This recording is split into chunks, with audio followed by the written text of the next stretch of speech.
Okay, I think I'm live now. We'll see if the auto start worked. Oh, Okay. Yes, I am live. Holy shit. Hi, everyone. Yo, what's going on, guys? I'm sorry, I totally forgot to post on Instagram today, and I'm actually gonna tweet about this stream in like 5 seconds here, because I was actually really excited for this stream. Because we're gonna be reading some old screenplays from years gone by. Hi, everyone. Oh, also, exciting news for you guys. There is a Discord now. You guys should be able to, if you are a member, access it through your YouTube account, or as long as you're connected with Discord, or like your YouTube is connected with your Discord, you should be able to find it under like joinable channels. All right, does that make sense? So try and find that. I believe I've set it up correctly. Me, Jake, and Lenny are already in there.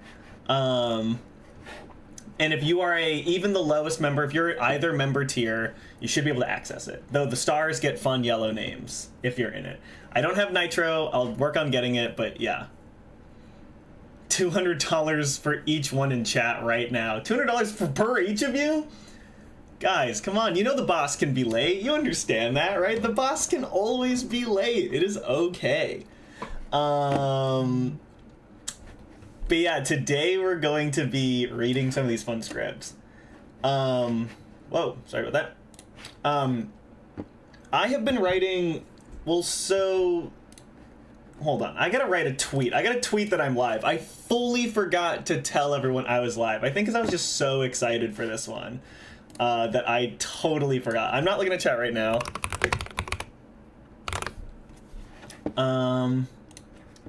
But I'm gonna tweet something nice, and you guys can all like it and retweet it, and you know how it is.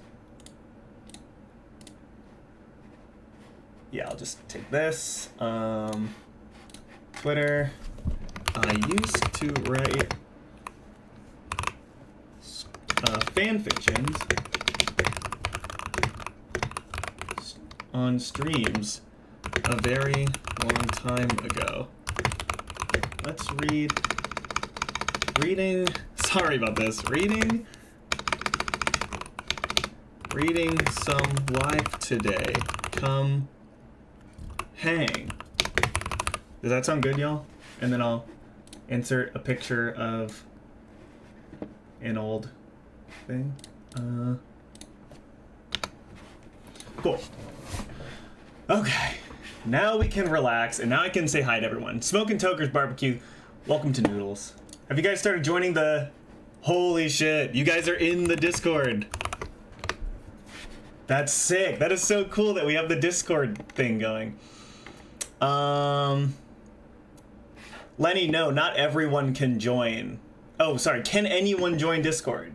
Yeah, hopefully just the members. Again, you should be able to access it if your Discord, or your YouTube is connected to your Discord, and then I believe there's a little area where you can, like, see all the different channels that you have access to as a YouTube subscriber.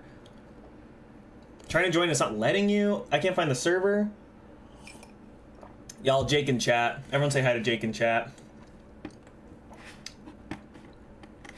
Well, Chayo is in the Discord. And so is someone else, so... Yeah, this is sick. I also don't have any audio channels because I don't know if I fuck with that quite yet. So we'll be text-based for now. But anyway, I used to write a lot of scripts on old live streams, and Jake used to watch them. So Jake will say I think they're pretty good. So I have a bunch of them here that we can check out.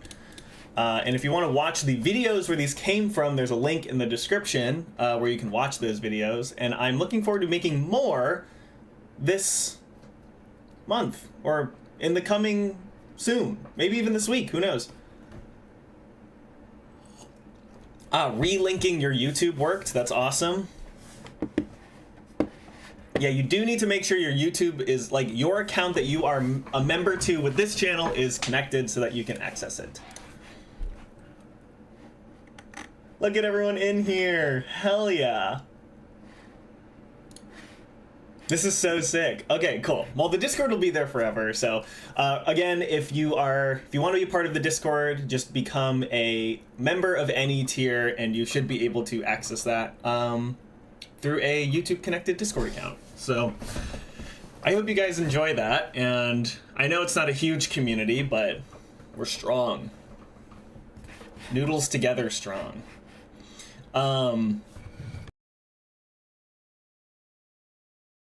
We used to have a stream where it was called Cafe Rewrite. We did it on Twitch. This was like way before my Smosh career, but we used to write randomized fan fictions where we had like a big giant list of characters. I actually wonder if I have that list somewhere.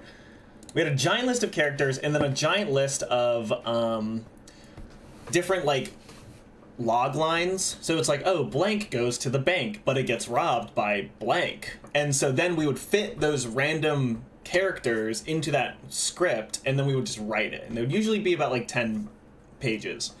But the streams were really fun, and the videos that came out of them were really good. So I really want to try doing that. It also felt very fulfilling. So I was like, well, I would love to do that again and feel that fulfilled with streaming. Not that I don't like doing the gaming with y'all. Ugh. Y'all, I burnt my coffee like crazy yesterday, and I'm still living through the repercussions. It's no good at all. Chayo's got therapy in an hour. That is very important. I did not want you to miss that. So yeah, let's go through and read some of these. We could read, these are kind of like the later ones. We ended up writing like 20, we did 20 of these streams, and we were doing them like pretty consistently once a week, which was pretty impressive. This one I'm scrolling through right now. Here, I'll switch scenes here. This one I'm scrolling through right now is an episode of iCarly that we wrote. This is probably our longest. It's 27 pages. So it would equate to an actual full-length episode of iCarly. And this one's on the YouTube channel. This video is really funny, and the script is really fun. I could also wait. I know that Lenny will be joining me in some of this later. Hi, Max. We also have this one that's like Eminem and Anthony Fantano have to say, or like Anthony Fantano and Critical have to save Eminem from crack or something. He gets like something infused in his bloodstream, and they have to save him. This one's Jack Black and Chowder, and they are they're called the Purveyors of Abstinence, and they have to stop a Batman-esque villain from having premarital sex.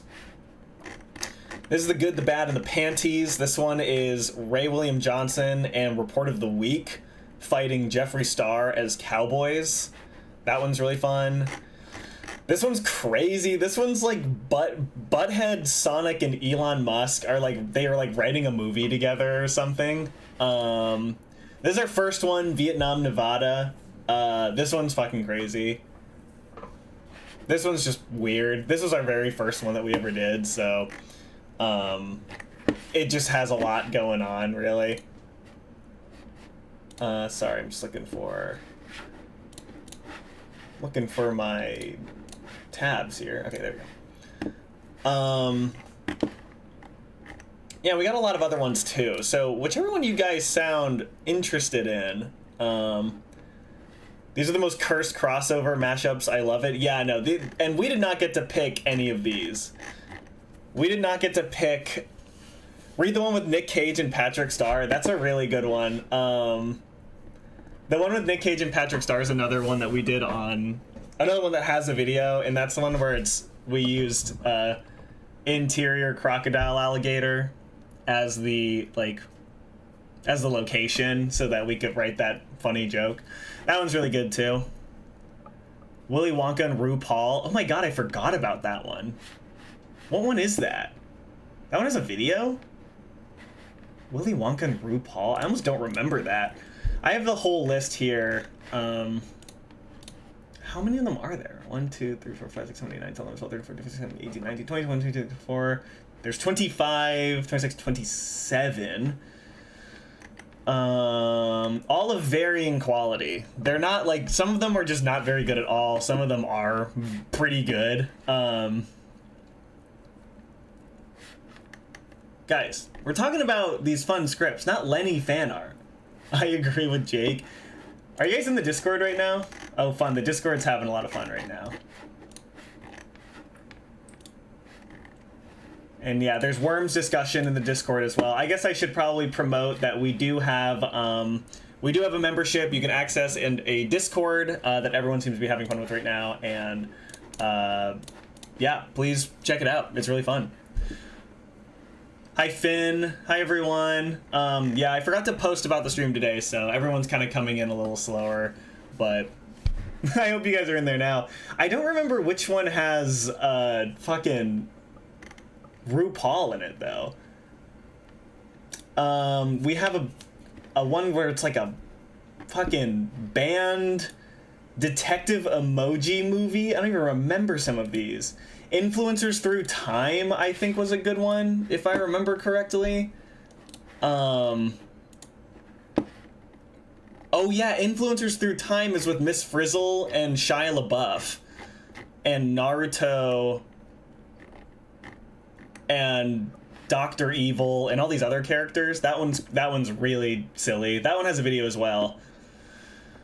How does one even decide to write fanfics with friends? Excited though. It was truly just an idea that we were like, it was COVID, and we're like, oh, well, let's do a stream. And we're like, oh, well, we don't want to stream, like, video games, because, like, you know, we want to be at least, like, a little unique. I don't know. And what we kind of landed on, we were like, oh, we're kind of funny at, like, this. Like, let's just try it. And we all started writing them together, and it was really fun. It was the same group of 3 every single time, though. It came up somewhere after the Elon Musk and Sonic one, I think. You want, which one is, oh. Did it really? With RuPaul? Oh, God, I don't remember. Well, we'll read them all, so, or we'll read most of them. Oh, it's this one, it's the first one. God damn, Vietnam, Nevada, this is the first one, and this was my friend Harmony's logline. It's that a group of kids are like going to a group of kids are walking to school and they get lost in this miniature Vietnam that the government has set up in Nevada to house like veterans who don't know the war is over, I guess. So that's what this one is. But I think I'll start with a more digestible one. Fuck it, we can do this one first. Do you guys want to read this one together? Or with me? Not that you guys can help me read. What are you guys talking about in here? Yeah, Chayo, it's really hard to find people to do this with. I also struggled with finding, I mean, you know, I had the core group for this one. It was really hard finding people that I would do this with again. So never fear. I will try doing it alone at some point, I'm sure. Because it's an intimidating process, but, you know, having 3 people is really good. All right, cool. Starting with Vietnam, Nevada. Exterior, suburban sidewalk, day. A bus speeds by at incredible speeds down the quiet suburban neighborhood. 3 kids rush after the bus. Kids at the back of the bus point and laugh as they try to catch up. Willy Wonka. Well, gosh darn it then. We done missed the bus. Willy Wonka, 33, dressed head to toe in red felt, stops running and hunches over to catch his breath. Honeys, how are we supposed to get to school now? RuPaul, 59, in full Lois Griffin drag with massive platform heels, Lois's signature look, also stops running, but is in better shape than Willy, who, need I remind you, is 20 years younger, so she is not out of breath. Lois Griffin. God damn it, you all. If your fat ass hadn't eaten all that chocolate and you weren't in 30 pounds of makeup, we would be halfway to school right now. And on another note, you are totally jacking my look.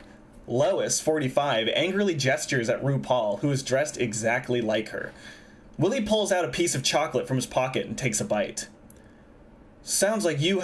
Oh, God, the voices are so silly. Sounds like a you problem, sweetie. RuPaul puts her hand out for a piece of chocolate. Oh, honey, don't knock me until you try me. Willie hands RuPaul a piece of chocolate. Lois rolls her eyes. Whatever. I gotta get to school before first period, so unless you bitches just want to stuff your faces all day, how about we start figuring out how to get there? Willie, mouthful of chocolate. What's so special about first period? Something tells me there's something Petery in first period. Lois blushes while smiling. Willie stands up abruptly and begins walking towards the school. Well, sounds like we're in a hurry now. Wink. We put the wink emoji. We were very proud of putting emojis in the text. Willie looks down at his watch.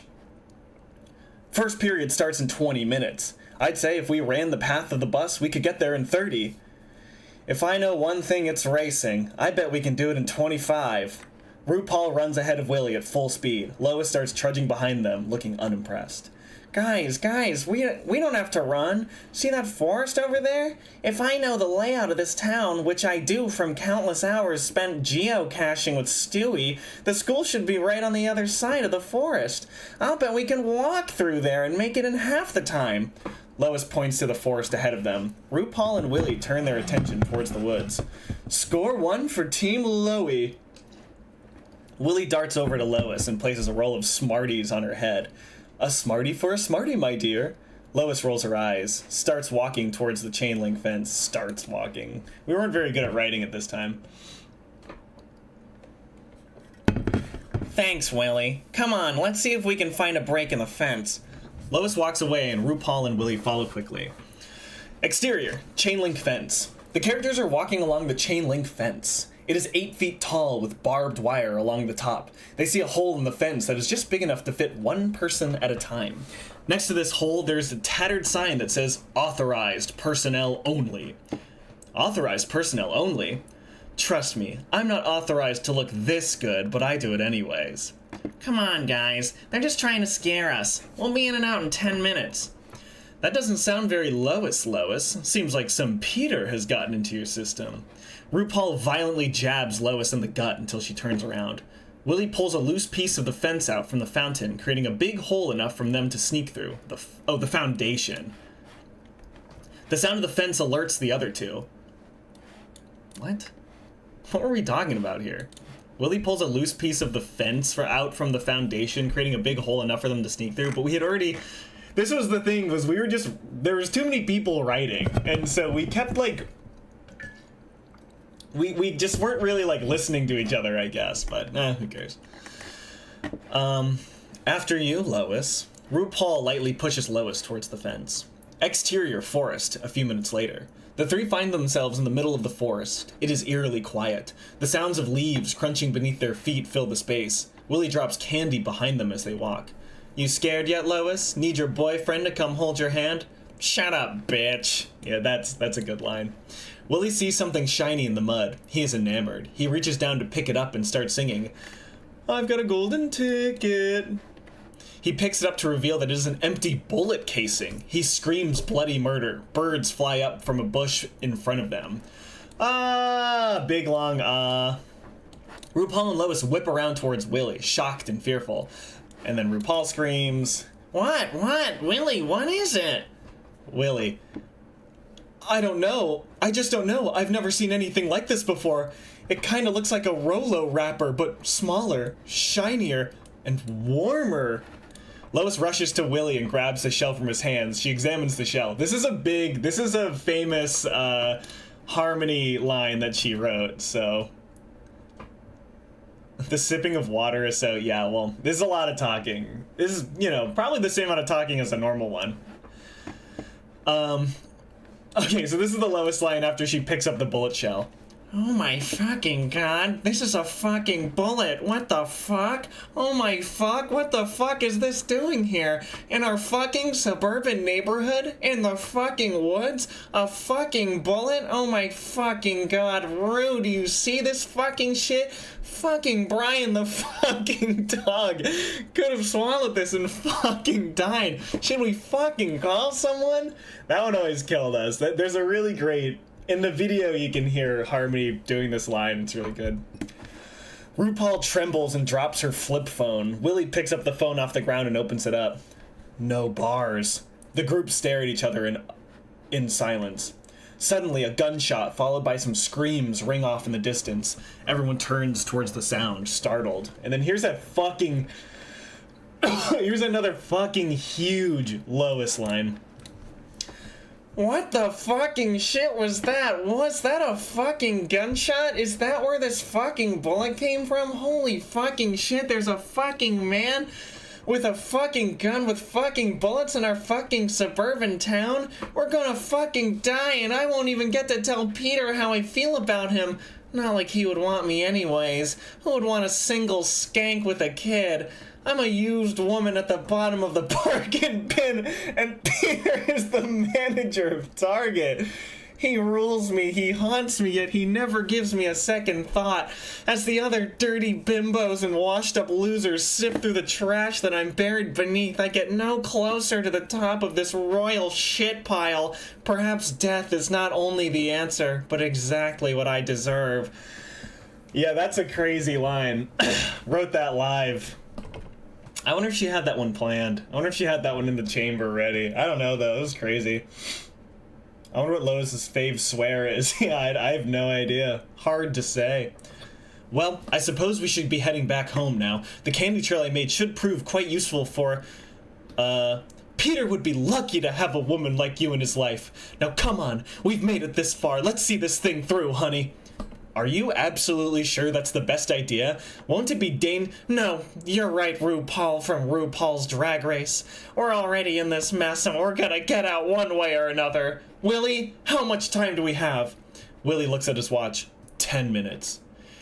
Now, I don't know how far in these woods we are, but I know if we keep moving forward, we'll make it to school on time.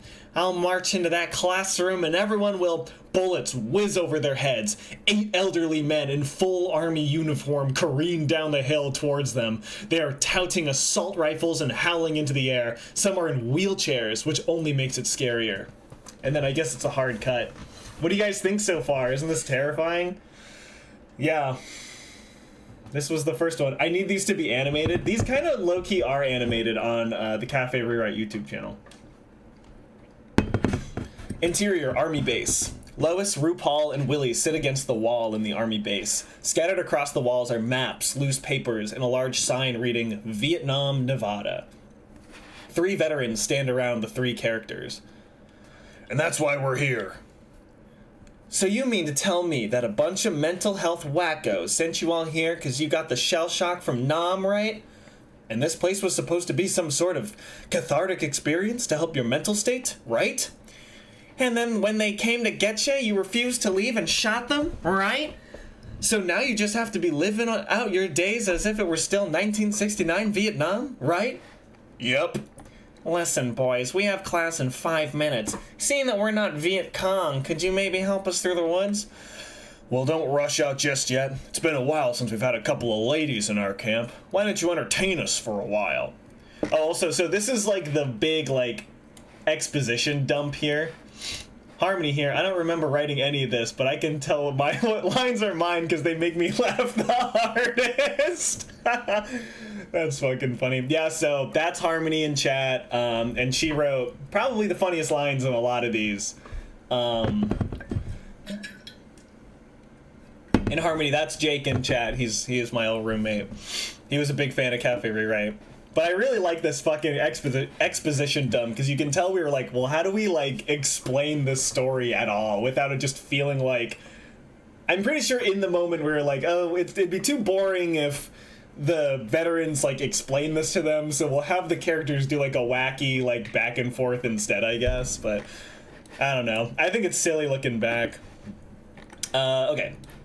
We haven't had a couple ladies in our camp. Why don't you entertain us for a while? RuPaul and Lois shake in fear. Well, sounds like I'm gonna... Willie, well, sounds like I'm gonna be bored for a while. Time to snack. Willie begins reaching for his pocket. A small bit of chocolate is revealed. Oh my god, that man has a gun! Or maybe a knife, or a crowbar, or a grenade launcher, or something?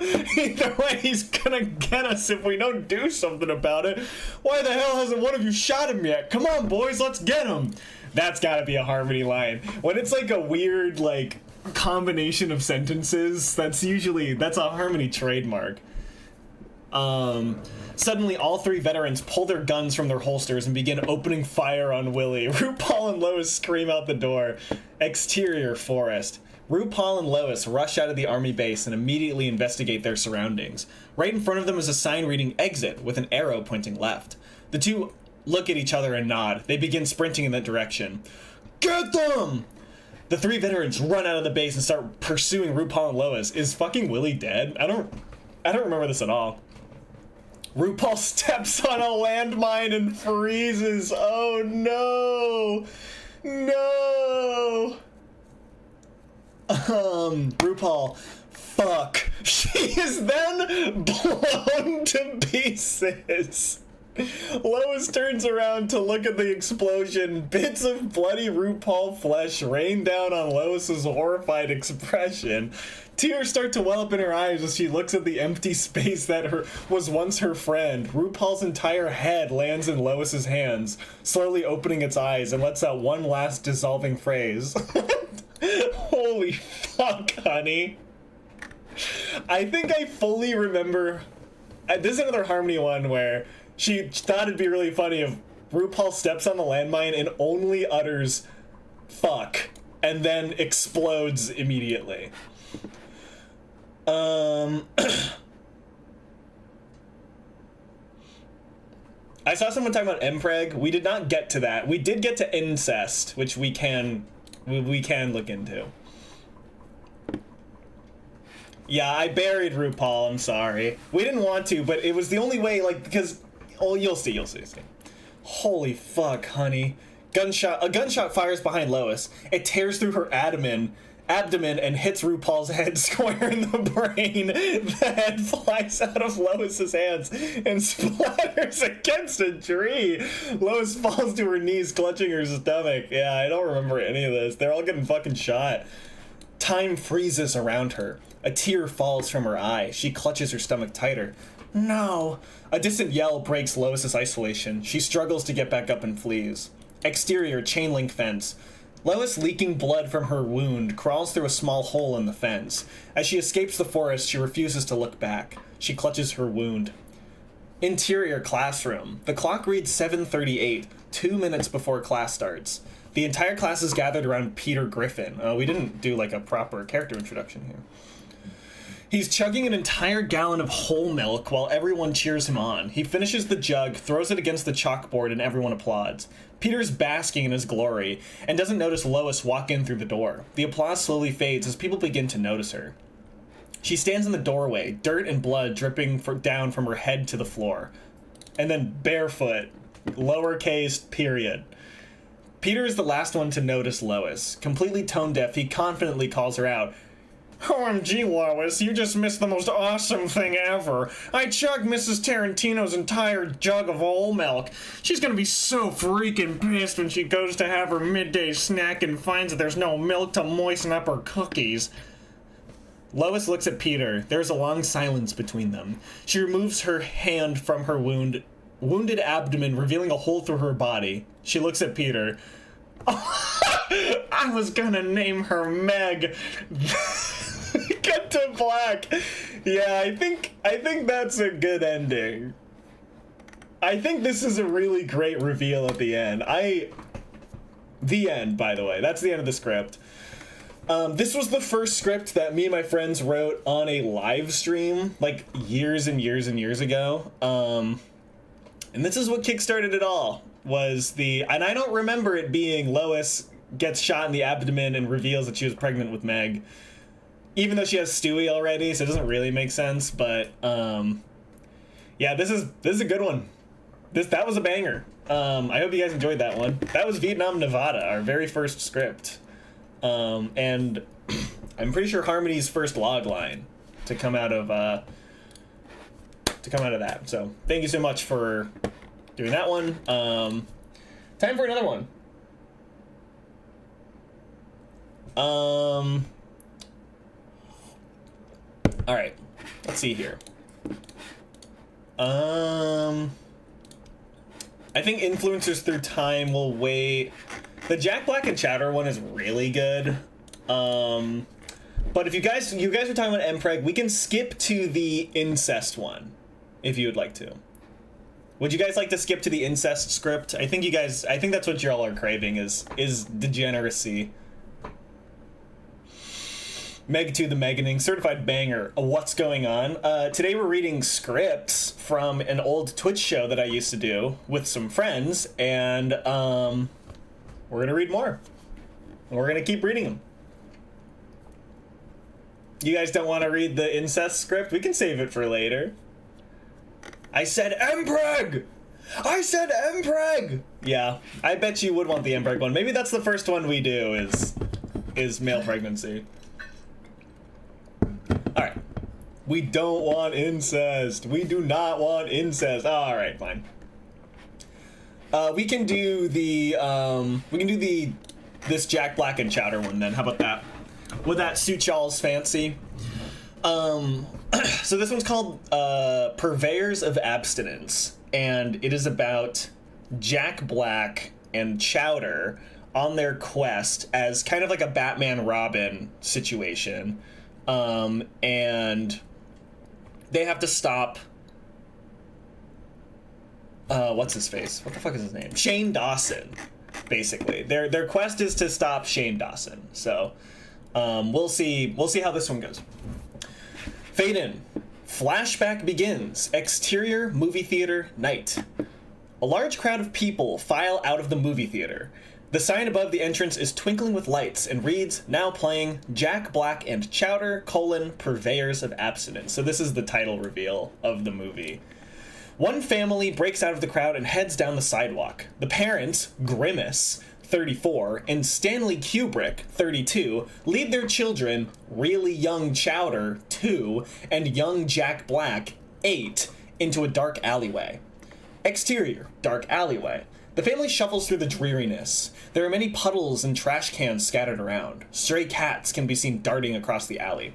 The children are huddled very close to their parents. This is the Jack Black youth voice. Father, can we please walk faster? Man up, son. Sometimes you have to take the spooky, scary route in life, especially when it takes 20 minutes off our walk. Right, Grimace? Grimaces. I think we're really proud of this one. There is silence. Suddenly, there's a noise from the darkness ahead of them. All stop dead in their tracks. You can feel the stillness of their lungs. Honey?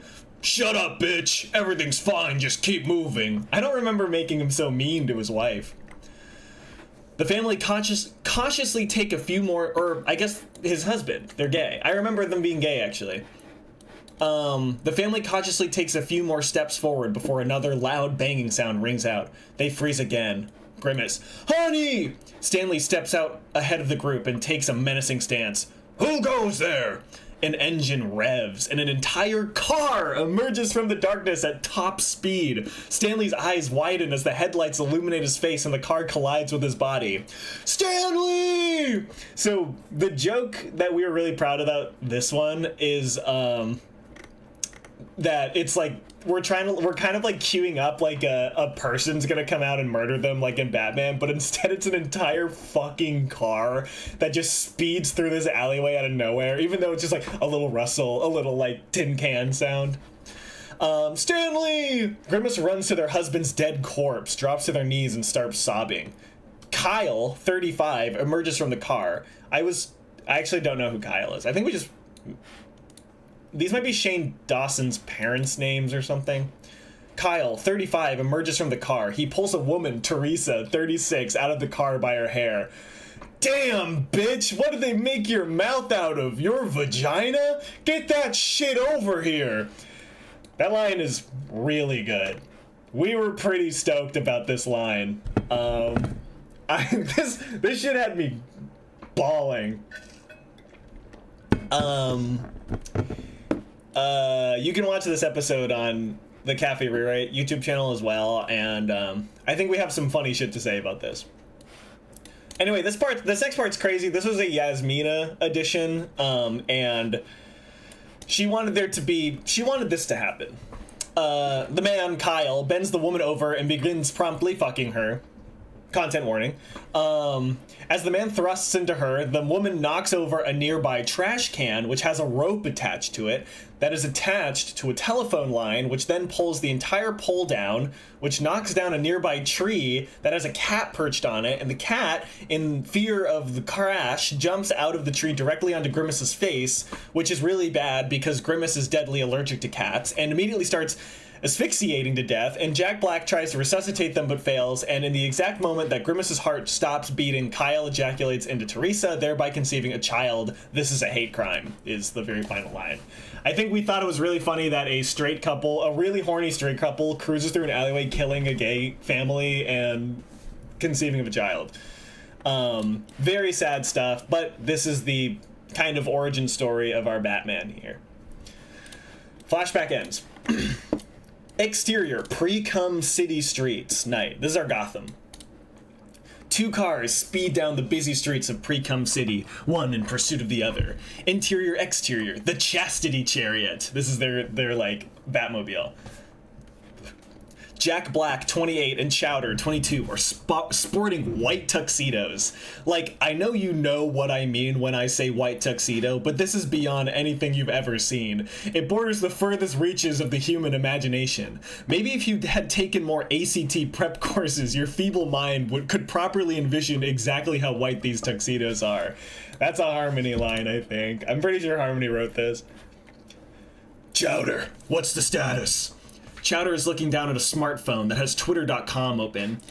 Dick hard and ready for lotion. Another winky face in a dialogue. 2 minutes ago, no updates since. My god, he's tweeting from the car. Do we have the chastity cannon ready? Cannon loaded and ready for firing, sir. Good man. I'll let you know when we're in range. Interior, exterior, limousine. The Stroker, 26. I'm pretty sure this is another Harmony thing. I could have sworn I hadn't eaten my evening edible yet, but this fanfic is making me question a lot, yeah. Okay, the Stroker, 26, is in the back of the limo, phone in one hand and dick in the other. The driver, 54, can be seen through the window driving the car.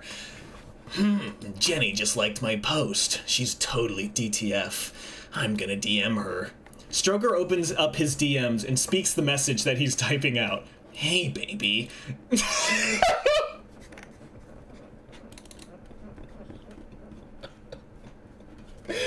Hey, baby, you want to know how I got this hard? I don't even remember who said this one. I think this was like a combined brain effort to get, do you want to know how I got this hard? Instead of how I got these scars.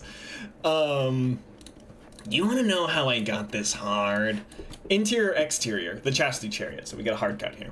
Chowder, looking at his smartphone, perks up in his seat. Chowder. He took the bait, Jack! I'm in! Nice work, Jenny. So Chowder's the one texting the Stroker here. Jack and Chowder smirk at each other as they fist bump. Now for the finishing blow. Interior, exterior, limousine. Stroker. Oh yeah? You think it would be so hot if I pulled over? Ooh, you're a naughty girl, Jenny. Stroker taps on the window and leans forward. Driver, pull over. Shall I prepare your condoms, sir? I remember there's a clip of Yaz saying that. That's really funny. It is 2 p.m. on a Wednesday. That is true. That is true. It is. Shall I prepare your condoms, sir? I'm not gonna fuck her. I'm just gonna stroke her. Really, really hard. I think that came from the Joker movie, or like the Jared Leto Joker. I think it was like, I'm not gonna kill you. I'm just gonna something. And so we thought it'd be, I'm just gonna stroke her. And then Yaz brought up a good point where it's, the stroker, I'm just gonna joke ya. Yeah. The limousine pulls over and Stroker gets out of the vehicle. He spritzes some lube on his neck and stands on the sidewalk. Now we wait. The Chastity Chariot roars in behind Stroker's limousine. Stroker jolts up in shock. The Chastity Chariot! The Chastity Chariot screeches to a halt and Chowder and Jack Black explode out of their respective doors. Stop right there, Joker. Put the phone down and no one gets fucked. Oh yeah? Well, perhaps you didn't consider this. Stroker flings his hand up and waves it in front of Jack and Chowder. A glowing diamond ring sits comfortably on his left ring finger. Chowder flies back in a tunnel of rainbow colors. Ah! A diamond ring? What does that mean? Stroker smirks. It's cuffing season, baby.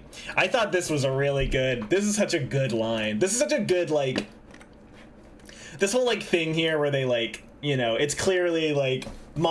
bad villain of the week type of thing, or it's like, oh my god, it's the Stroker, he's gonna try and get premarital sex again. Oh no, but this time he has a trick. He's married, and so it's not premarital. We thought that was really fun. It's cuffing season, baby. Chowder stands up and grabs Jack by his tux. What are we gonna do, Jack? I like this, what are we gonna do? I don't know whose idea that is. Hold on. This doesn't add up. Stroker, truly you must have your court documents on you if you've really been lawfully wedded in holy matrimony in the eyes of God. That's a harmony sentence. You know when there's no periods and like 4 lines of text that it's a harmony line? Yeah. Let me just get those real quick. Stroker starts inching towards his limo. My court documents. Just gonna run in and... Stroker dives into the limo and the tires screech. He's making a break for it! Chowder! On it! Chastity cannon, go! Chowder presses a button on his phone and a cannon quickly emerges from the top of the Chastity Chariot. It immediately fires a giant chastity belt at the Stroker's limo. The belt gets tangled in the limo's tires. The car flips over, landing on its top. Blood leaks from the sides of the car, so he's dead. He just fucking dies. And then Jack says, sorry, Stroker. Looks like it's your time of the month. That was a crazy line. I don't know whose line this was, but yeah. So the Stroker dies here. We thought it'd be funny if the Stroker just straight up fucking dies, like, right away. I'm all in favor for it. I thought it was pretty good. Superhero transition to... This like a... The Chastity Chamber... Interior. The Chastity Chamber. Day. The Chastity Chamber looks like the Batcave. That's all I should need to say. Fuck you. We were up to a lot of that shit back then. Chowder and Jack sit at a massive table with a massive screen on one end of it. The screen turns on and Mayor Discharge 63 appears. Chowder and Jack Black perk up. This script is disgusting. This is awful.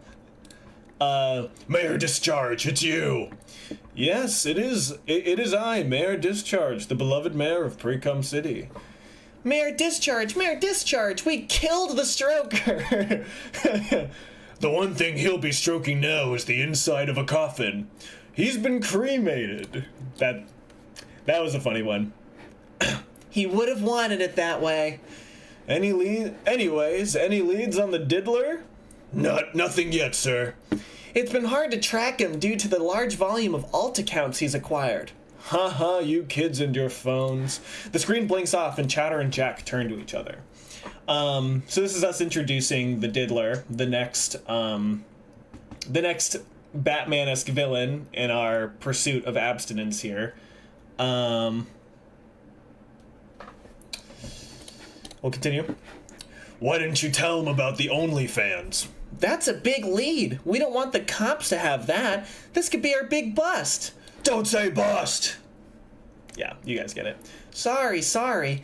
Anyways, the diddler has been accumulating quite the following on the site. Any second now and he's gonna... Chowder's phone beeps. He looks down at it. Yep, he's been doxxed.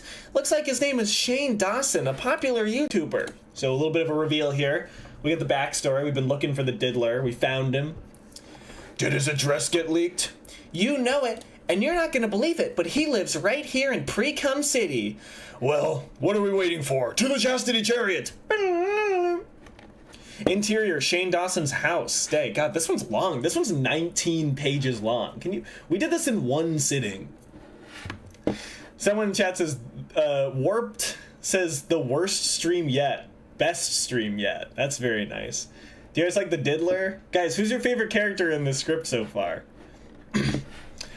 Shane Dawson, 20, sits perched atop the couch in his living room. Ryland, 21, his fiance, sits on the couch scrolling on his laptop.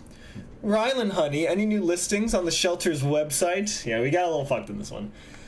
Ryland, Shane, we have everything we need right here. Ryland gestures to their golden retriever, who is happily playing with a toy. No, he's too old for my tastes. Check and see if there's any puppies or kittens available at the Precum City shelter. You have to be willing to make compromises. How do you expect to make it big on OnlyFans? Shane slaps Ryland across the face. What did you just say to me, you little fairy? We're trying to set up that he's evil here, you know? Don't pull that out of context. This is a villain. I'm reading a villain's lines here. He's evil. I'm sorry. Shane Dawson never has to make compromises. I was told I couldn't do blackface, but I did. I was told I couldn't... Oh, I'm not even going to read the rest of this line, but you guys can... He's basically just being really evil here, okay? And then Ryland kind of shuts down and goes, I'll get you that puppy. Ryland begins to move to the door. I'm pretty sure you can catch me saying this in another video, so yeah. Ryland begins to move to the door. And what else? Ryland freezes. Oof. Yeah, we were trying to make him really evil here. I love you. I just watched the Superman movie the other night, and they make Lex Luthor really evil in that one. I won't spoil anything, but they make him do some evil shit, and it works pretty well. But that's what we were trying to do here, but we were being very evil about it. Interior, exterior, Chastity Chariot. The Chastity Chariot speeds down the road as Jack sits undistracted, as a driver should be, and Chowder scrolls through his phone. Chowder's phone pings. He leans forward to the seat. Oh my god! Jack snaps out of his trance. What? What is it? The new post on the Diddler's OnlyFans, going live on Facebook in 5 minutes. Fucking my dog and my fiance. Jack slams his hand on the steering wheel. That bastard! He's having sex with his fiance! So, the joke here, I don't think we really say it in the script much, but the idea is that they're against premarital sex, so the fact that it's his fiance makes it concretely premarital. That was the joke. So the joke is that Jack Black Batman isn't afraid of having sex with the animal. He's afraid of having sex with the fiance. Chowder faces his phone towards Jack with Google Maps open. No good, Jack. Looks like it'll take us 25 minutes to get to his house. Damn it, we'll be too late. The two sit in silence. A tear falls from Jack's eye.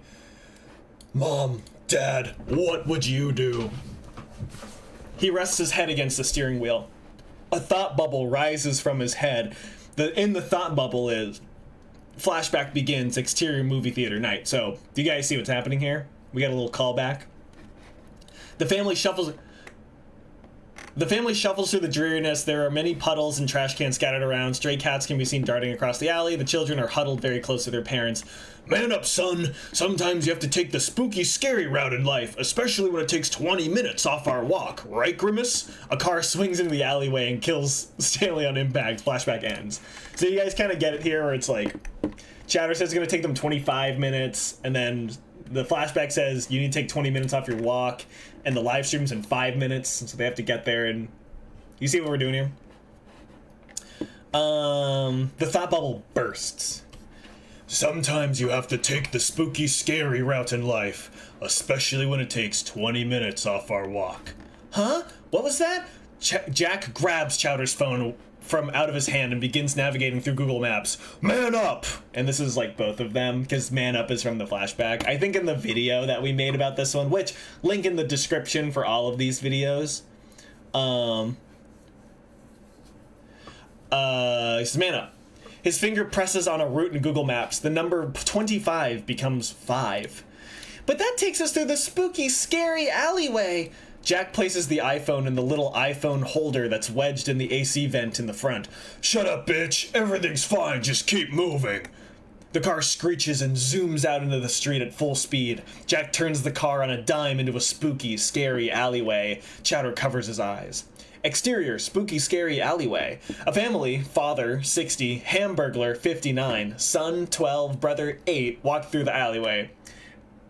Do you guys see what's about to happen here? Hamburglar holds son and brother tight while father leads the way. Father, can we please walk faster? Man up, son. Yeah, man up, son. You know, take the spooky scare out. Suddenly, the chastity chariot plows through the alleyway and kills father on impact. It's kind of like a fun joke here. The chariot bursts out of the alleyway. We did it, Chowder! We did it, Chowder! Oh yeah, the mayor was supposed to be Mung Dal from Chowder. Chowder uncovers his eyes. Stars fill Chowder's eyes. Wow! Interior, Shane Dawson's house. Rylan is holding the camera as Shane holds a clearly very old pug. Shane Dawson. Rylan, I told you to get a puppy. I'm sorry, they must have thought I said pug at the pound. Whatever, this will work fine for now. As Shane begins to undo his belt, the chastity chariot crashes into the house, killing Ryland and the dog on impact and critically wounding Shane. This is the only time we kill an animal in one of these scripts, so sorry. What the fuck?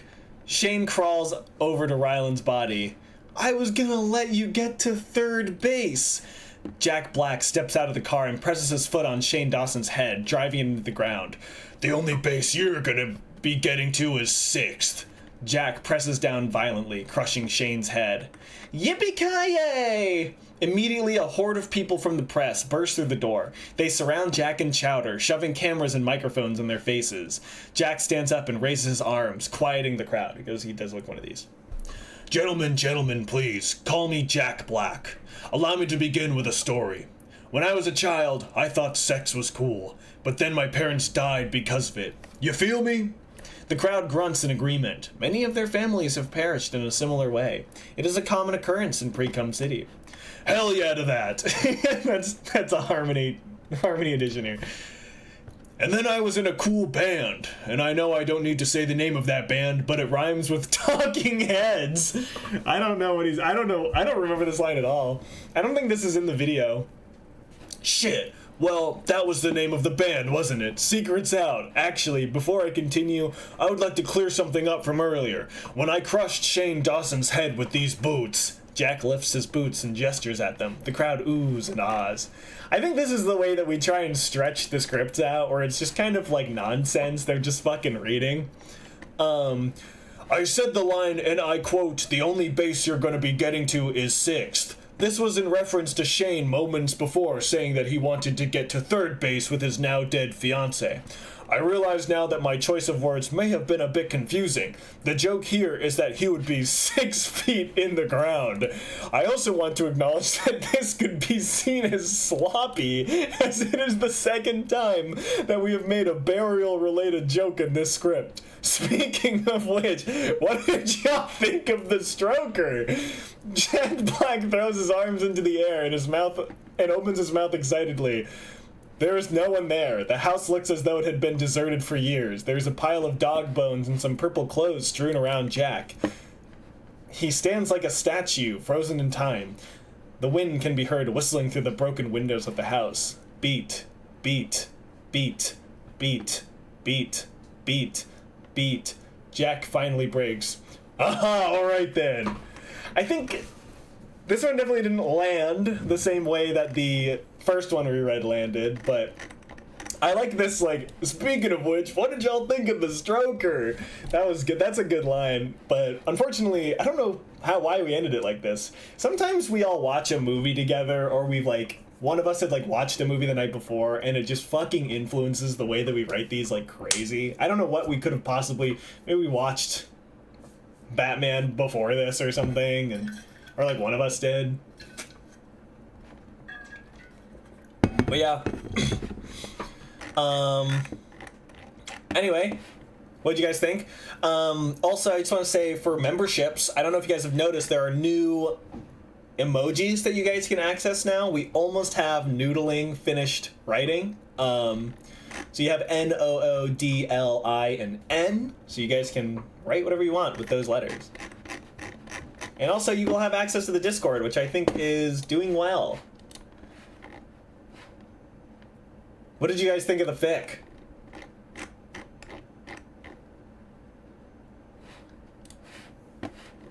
Yeah, this one's wild. This one's a really good video though. Again, link in the description for the noodling with the G.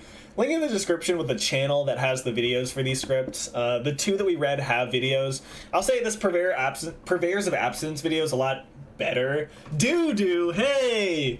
Nude! I knew you guys were just gonna write nude. That's okay though. But yeah, some of the videos are really good. The older ones are definitely interesting. We were trying something new, so it was hard to like land on a style for these. But I think any of the later videos are really good. All right, we'll close that one. All right, we have an episode of iCarly. Again, I think I'm gonna wait for Lenny to show up for this one. I think he said he'd be free a little later on. We've got Journey to the Center of M&M. This one's a very special one. This one's so special. Alex, I'm leaving work to clock into this stream. Let's fucking go. When you get home, let me know. This one's so special it has a title page. None of the other ones have title pages. This one's called Journey to the Center of M&M. This one has a really good video attached to it as well. Again, when we write these, like, this is just one sitting, no breaks really. And we kind of just like bang them out. That one was 19 pages long, which is crazy. This one's 20. I don't remember ever getting to 20-page scripts. There's one in here that's super fucking long. Let me see if I can find it. It's the incest one, which we will get to, and I'll read with Lenny. What was it called? It was only the 11th one that we did. Oh wow, it's only 16 pages. That one feels long as fuck. Here, I'm gonna put this one over here. This is the incest one. We're not gonna read it yet. You guys don't seem like you're in the mood. Maybe we'll wait. Lenny, I like that. There's also one where Rowley from Diary of a Wimpy Kid goes to hell. That one's really good. That one it's not that good, but we do a lot of commercials in that one, which are really funny. This one's just called Overwatch SFM DVA Gets Fucked Animation with Sound. What was this one about? Well, I'm gonna parse through this one real quick. I like low-key need to know why this one's... Oh, this is the weird... Oh my god! This one's so weird. I forgot about this one. This one's, I think the only prompt for this one was that it's their friend's birthday and two friends have to get them a birthday gift. And so it's Belle Delphine, and Joe Biden and Shadow the Hedgehog are her dear friends who are getting her gifts for her birthday. This one also has a picture in it.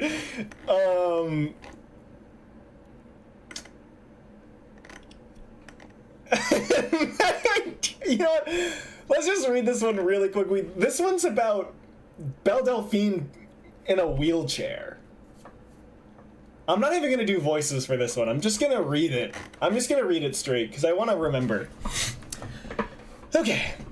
This one opens with CRT static. CRT static 2, interior, dark room, day. The wheels of a wheelchair press into the scratched hardwood floor. Still. The wheels rest in small indentations in the floor. The silhouette of Belle Delphine, 20, sits motionless, tethered to the wheelchair. Sunlight leaks into the room, exposing dust particles in the air. Her gaze is locked onto a tree outside. Exterior, tree. 3 kids run around a tree covered head to toe in winter gear. Like the branches of the tree, their legs swing swiftly through the winter breeze. They scoop up snow and roll it into a ball. I feel like I had just seen, like, Tree of Life or something before reading this one. I genuinely don't even know what Belle Delphine's voice sounds like, so I don't think I could do the voice. As the kids play, the tree stands strong, tethered to the earth. A snowman is built. A new imitation of life has emerged, planted in the snow, motionless. Interior, dark room. She is forever bound to the leather of the wheelchair. She lets out an exhale. Interior, so it's kind of like a dark, dreary, something happened. Interior, exterior, Prius, day. The car is steadily rolling down a suburban street. Snow covers the road. It is decorated with thousands of Biden 2020 bumper stickers. You cannot even tell what color the car is. President-elect Joe Biden, 78, is driving the car alone. Wait. No. Oh no! His eyes roll back in ecstasy. His top row of teeth grip his bottom lip, holding on for dear life. Beads of sweat race to the bottom of his face. Suddenly, his throat lets forth a primal symphony. His face goes completely red, and he sighs as he relaxes back into his seat. Swallow. This is a sound effect.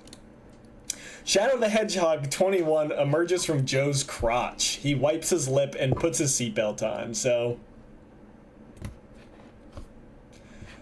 What does Joe Biden sound like? Hey, Jack, Lord Almighty, you really know how to do it old-fashioned. Every time you suck on my...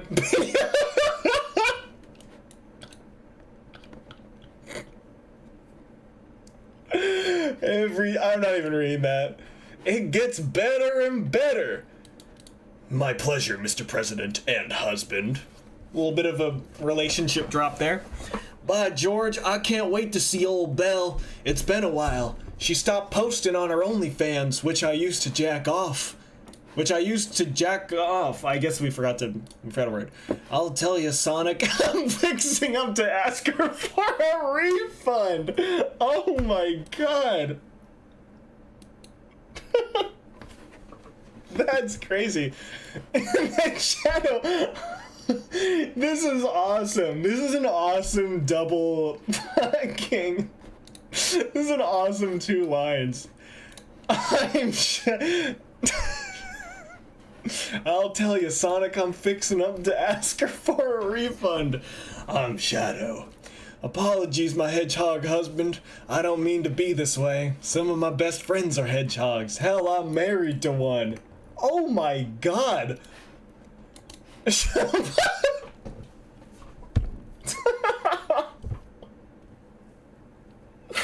Sometimes you just don't know how to respond. Sometimes you don't know what a character should say.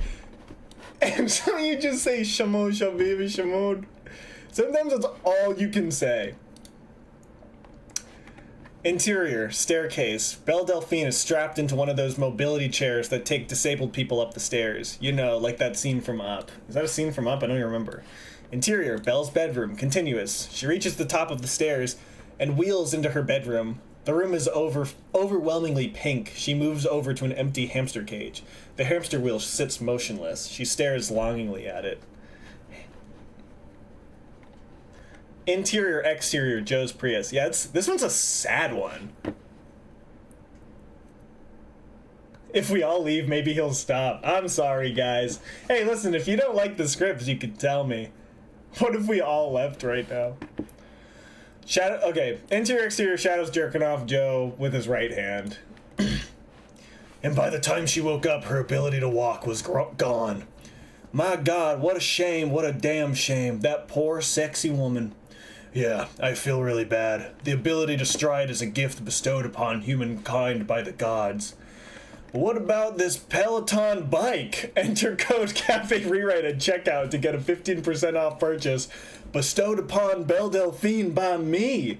Joe gestures to the back seat. There's a massive wrapped package taking up the entire space. There's no way that someone wouldn't be able to tell that it was a Peloton bike. Maybe they would think it was a normal bike until they noticed that, rather than wheels, it had a rectangular platform. Shadow looks back at it, and his eyes go completely white. Ow, ow, grip, Shadow, grip! Shadow quickly pulls his hand away from Joe's penis. That penis is our president now. It owns us. Fuck. I really like this. As fucked up as all this is, I really like this as like a joke. I really like Shadow. The ability to stride is a gift, we found out that our friend can no longer walk, and Shadow's like, yeah, the ability to walk is a very powerful thing, and Joe's like, what about this Peloton bike that's very powerful to, you know, whatever. Oh my god, hi Nicholas. Nicholas, you cannot be watching this. Guys, show your parents this stream. This was a heartbreaking watch, thanks, bud. Listen, if you guys hated this bad, that's crazy. Interior kitchen. Belle goes over to the fridge and opens it. On the top shelf, there is the most perfect piece of red velvet cake. The heavenly light of the refrigerator illuminates behind it. She reaches for the slice. It's just out of reach. She grabs a spoon out of the drawer and attempts to nudge the cake towards her. Again, sad stuff just happening to her.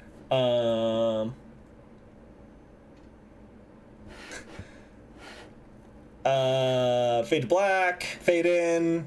Living room, more sad stuff. Okay, yeah. So the sad stuff happens, right? Then it fades to black. Fade in. Interior suburban living room, night. Brown rug, brown coach, tan wallpaper. The lighting is dim. A dog can be heard barking from another room in the house. Everything looks to be on the edge of being too dirty. A mother, father, and adopted son sit around a CRT television. The Tonight Show starring Jay Leno is on. The sound of the audience can be heard blaring through the worn-out speakers. A sharp buzz rings out with the sound of the television. And now here's like the TV show they're watching. This is like a weird non sequitur.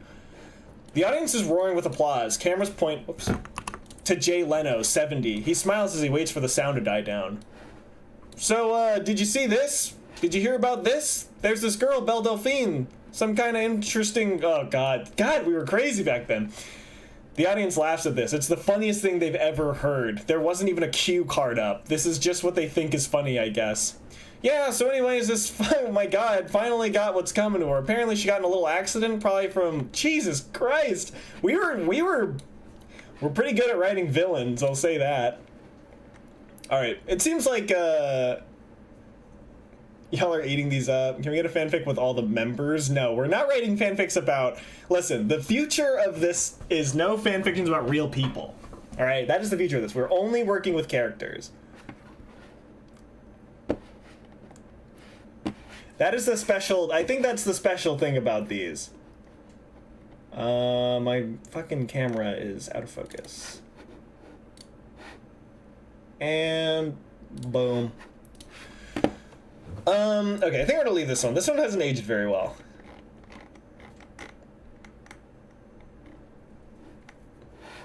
But here he says, Belle barrels down the absurdly long driveway directly into the path of Joe's Prayers. Before she can even utter a single fuck, the car plows through her like an Escalade through a Panera Bread. This happened in our hometown.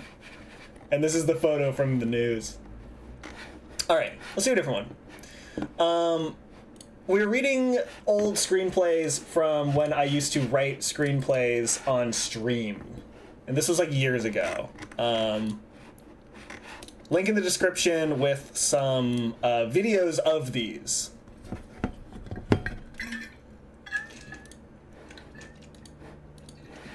Let me find the one with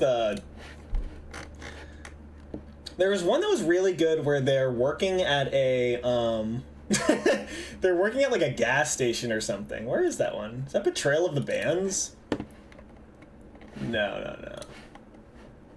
Oh, Prom Night. Prom Night's a crazy one. Prom Night was a historic one because we hated it so much. This is the first script that we hated. Where's the one that it takes place in like a fucking thing?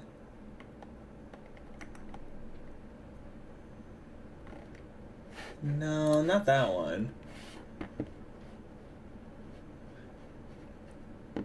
Yes, I know there's another fic out there that is necessary for reading. We're not going to read it quite yet because I need to vet it, and I need to make sure it's okay to read on stream. Can we get Lenny to popcorn read with me? Yes, we will. We're not even going to popcorn read. We're going to pick characters to read as, so that it's a little more, like, you know, it's a little more experiential, I guess. You know what I mean? Sorry, I'm looking for this one specific episode. Influencers Through Time is the one with, oh no, that's a really good one. That one already have up. Brian the Dogism? Oh yeah, this one's crazy too. This one's on YouTube as well. Okay, do you guys want one about... What the fuck? Oh, this one's about, God, we love our presidential humor. This one's about Monica Lewinsky, and we go back in time to try and save her. and try and make it so that she can't make that mistake again. What are your thoughts on that one? It stars the Jared Leto Joker.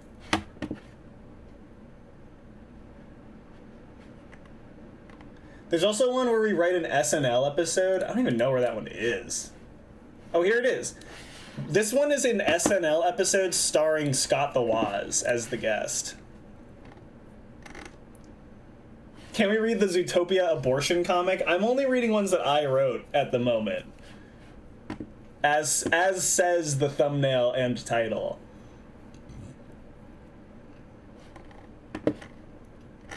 Yeah, mine are kind of fucked. Mine are absolutely fucked. Yeah, this one's an 11-page SNL. We can do this one. All right.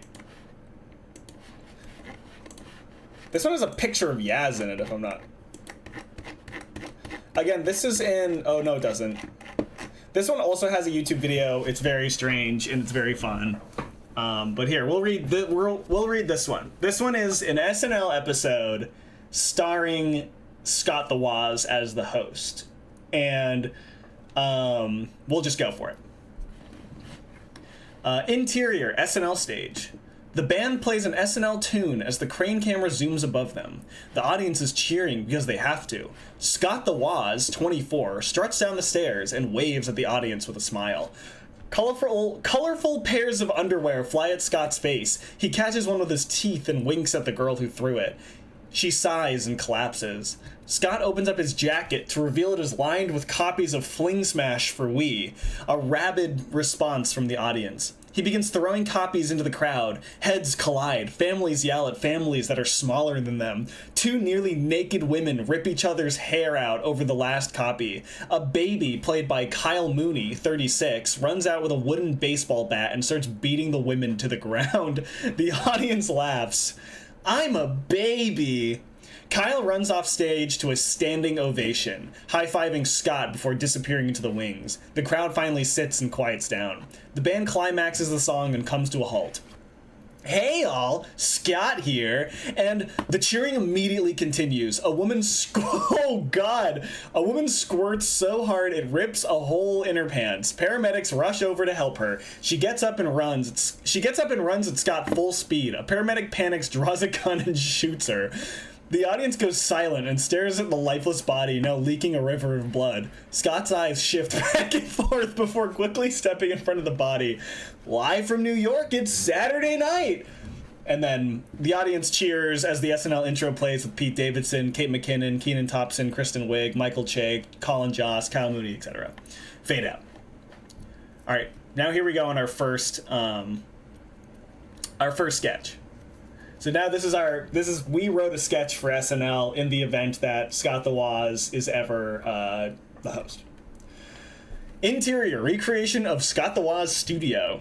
Clapping as the stage lights come on to reveal a shoddy recreation of the environment in which Scott films his videos. Scott is smiling at the camera. A copy of Mario and Sonic at the Olympic Games for Nintendo Switch sits on his desk. You guys know Scott the Woz, right? We're all Scott the Woz fans in this chat. Scott says, hey y'all, Scott here, and damn it! Why should Mario and Sonic get to go to the Olympics but not me? I mean, Sonic can run, Mario can jump, and I can 100% Link's crossbow training for Wii in 20 minutes with my eyes closed. Also, the Olympics were happening when we were writing the script. That's the context. This is an SNL episode airing by the Olympics. The woman's body is still rotting in front of the stage. Footage of Mario and Sonic at the Olympic Games gameplay fills the screen. Listen, I understand it's hard to ride a bike in France or not have sex in Tokyo, but what about Tetris? Cut. Jimmy Fallon, 46, is next to the camera in a hip director's outfit. Scott, what the fuck are you doing?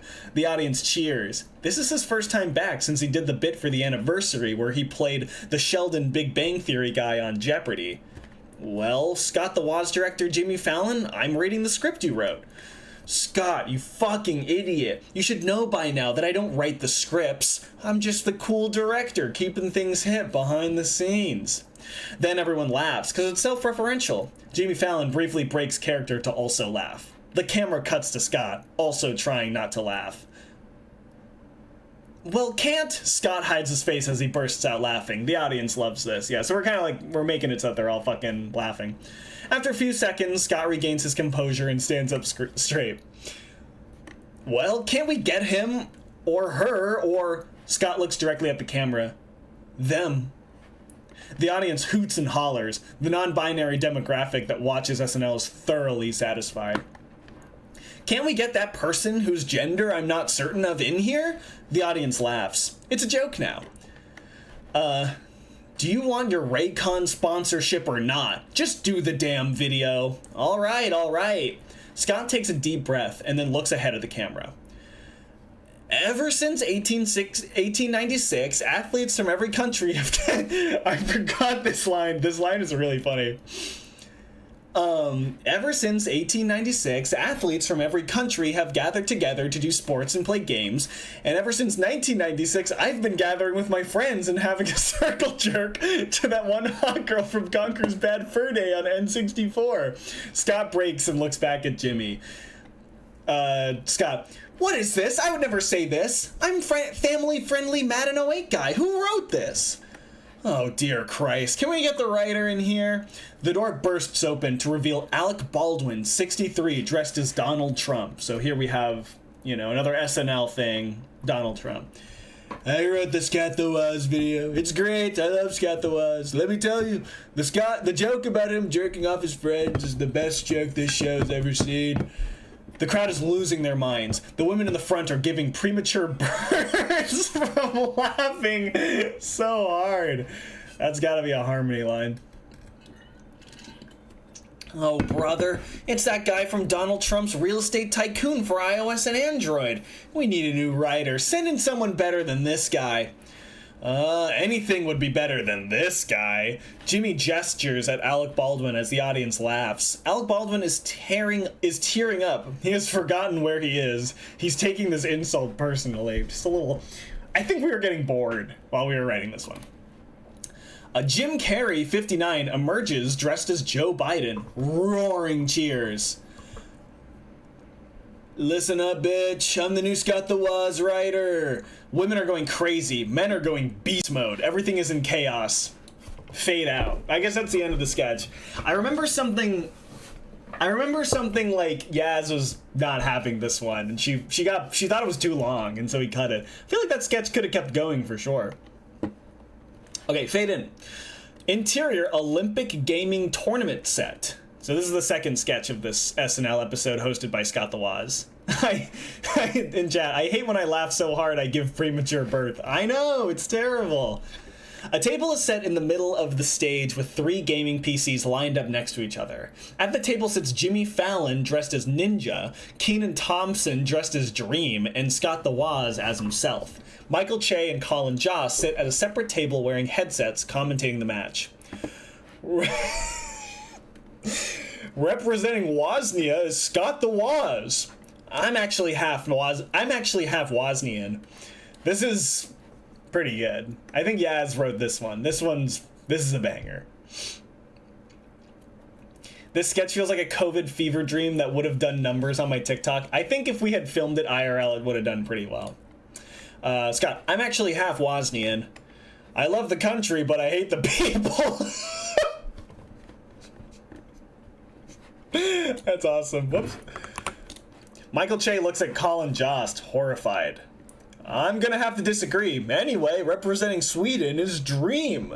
That's what the mask is. This was relevant back then. Haha, did you remember to take your normal pills today, Colin? I did not. And lastly, representing the USA is Tyler Blevins. I did it, guys. I beat Fortnite. That's Ninja. Today's match of Mario Kart is getting increasingly tilted as we near the final lap. Let's see how things are going. What did you say to me, you little shit? I'm not cheating. Bill Nye can vouch for me. I'm just happy to be here. This is a mess. Scott is closing in on Dream, who will take the final lap, winning the gold medal. A cart comes crashing through the wall of the studio, hitting Keenan, instantly killing him.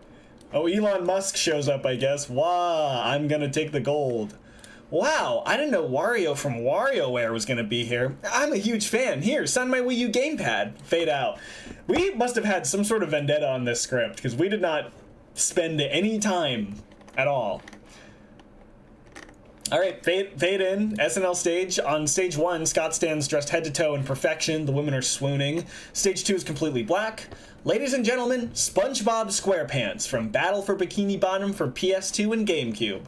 The lights come up on stage 2 and SpongeBob SquarePants 25 stands on stage with a ukulele. A shitty DaBaby beat plays. Let's go. Be Nice to Me begins to play. Blade 24 steps on stage. This is us shoehorning SpongeBob in, I'm sorry. I think SpongeBob was one of the characters we were like forced to use for the script, and we like literally couldn't figure out how to fit him in, so we just did this. This is maybe our worst script. Okay. Interior GameStop. This is the final sketch of this one.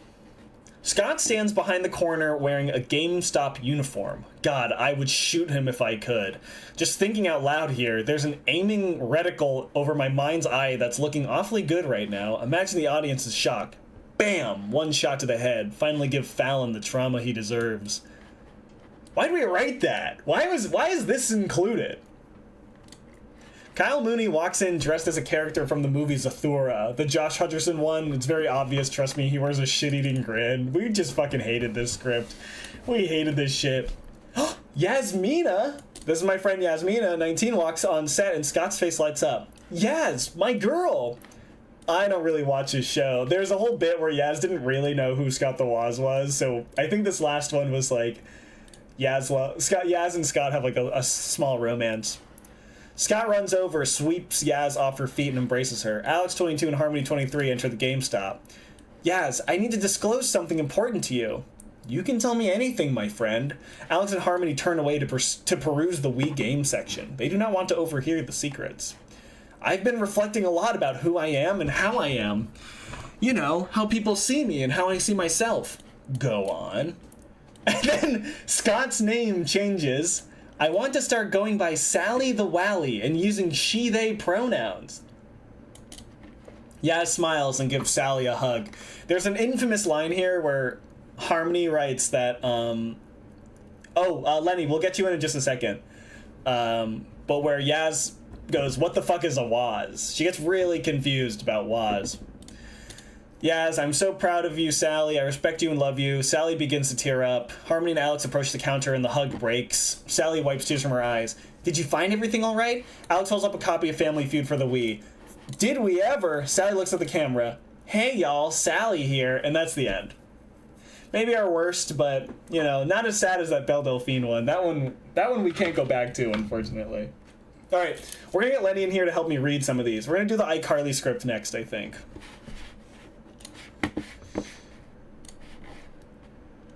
All right, where's Lenny?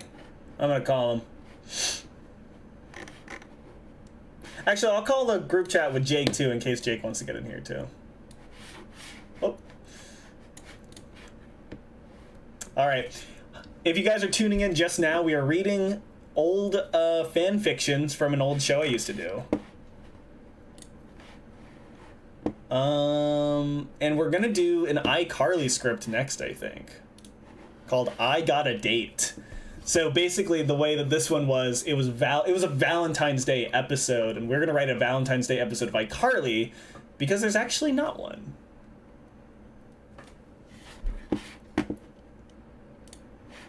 All right, Lenny did not pick up.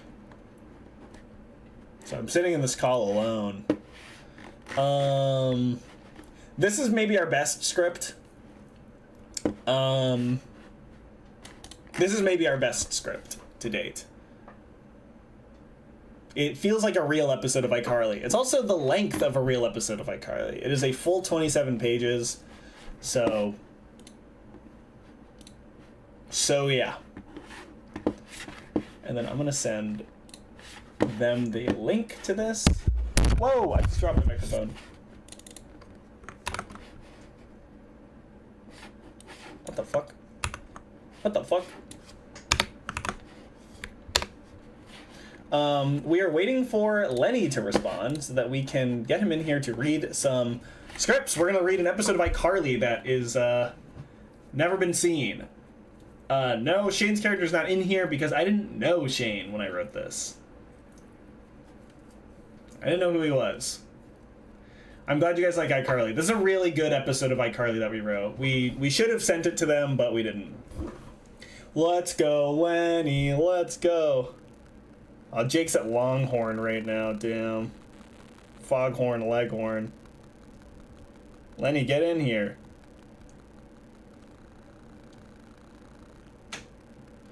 I know, what's going on?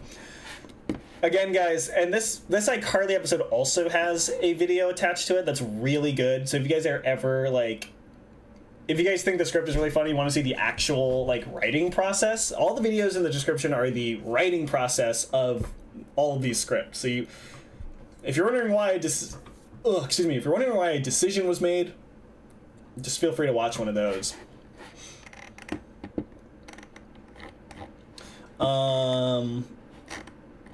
We also have memberships here. I'm just like plugging everything now. I've got memberships here, so if you want to support the streams, I'll be doing more writing streams in the future. I hope more people tune in, but you can support those by being a member, and you'll have access to the Discord, where maybe we will... I was thinking in the Discord we can have a channel where people just write down like logline ideas with blanks, like just fun story ideas. Let me see if I can find the old logline doc. Yeah, the scenarios doc. We had a lot of very fun ones in here. I don't know why there's so much shit in here. It's like comments and shit. It's crazy. So like in here you can see,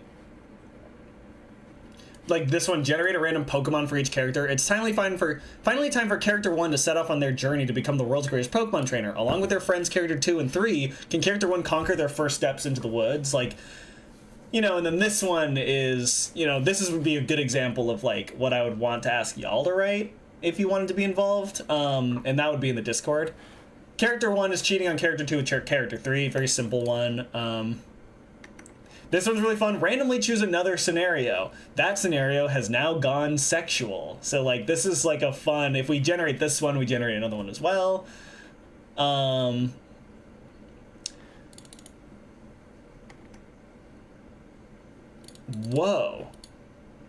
This one's crazy. Generate a 4th and 5th character. Someone has desecrated the prized ham that the family has planned on eating. The children, characters 1 and 2, have an alibi, and know that it couldn't have been either of them. Together, they must try and figure out who ruined their feast. This proves to be difficult as their older sibling, character 3, and the parents, character 4 and 5, all seem to be dipping into some shady business. Meet character 3, straight A student, top of the class, and on their way to a top college. Meet character 1, shy, reclusive, and all-around quiet, but absolutely stunning. One day on their walk home from school, character 3 and their best friend character 2 run into character 1. They all have sex. You figure out how to get there. That's a great... Who the fuck wrote this one? This case requires the best detective character 3. Look into the past 24 hours of character 1 and 2 and solve the mystery of who murdered character 4. This one's rewrite all of Romeo and Juliet and just generate random characters. Yeah, we never did that one. This one, it's a road trip, baby. Pack up the family truckster because character 3 is going to college. Follow his father, character 1 tries to bring the family back to... Oh, Lenny? Hear me? Yo, I can hear you. I'm sorry, I just had to... You saw what I sent you on Discord, right? No. Oh, I gave you an explanation. Funny, thank All you. right. I understand. Okay, good. I'm just getting my work laptop set up, and I'm getting Discord open on my computer so I can read the script. Nice. I sent it to you on Discord. So Lenny, this is the show that I used to do. We didn't know each other very well back then. No, Cafe Rewrite. Yeah. One of the greatest streaming shows of all time. Yeah, well, I mean, you brought up the guest you guys used to have on, right? We only ever had one guest on. Oh, okay. Well, you had a lot of famous people, though. Yeah. Yeah, we had a lot of famous guests. You had this is what Jerry Seinfeld used to be on, correct? Yeah, Jerry Seinfeld used to come on and write scripts Which is with us. cool. It was cool at the time. Yeah, and we like that. This one says character 3 is on a date with character 2 at Bubba Gump Shrimp. Character 3 gets horrible food poisoning and runs into their ex in the bathroom. I like that one. We're trying to go to Bubblegum Shrimp. We should go. Oh, chat's popping up. We're getting let's go Lenny, Lenny, Lenny, Lenny. A lot of people are just saying Lenny. This I one don't know says, if chat is updated for me though. I don't know. they're just saying Lenny. Yeah. Customize your Discord app. I don't give a fuck. Guys, chat Lenny, but with the noodling L and noodling ends. Yeah, that is true. Okay, it's not in the noodling Discord. No, it's in our Which I am in our private chat. I got it. Mobile Suit Alex. Lenny, you're familiar with iCarly, right? I never grew up with cable, but I've seen the Quentin reviews. Well, you love Quentin reviews and everything he stands for. So that's why I know. Twan said Leonard. That's my grandfather's name. Leonard.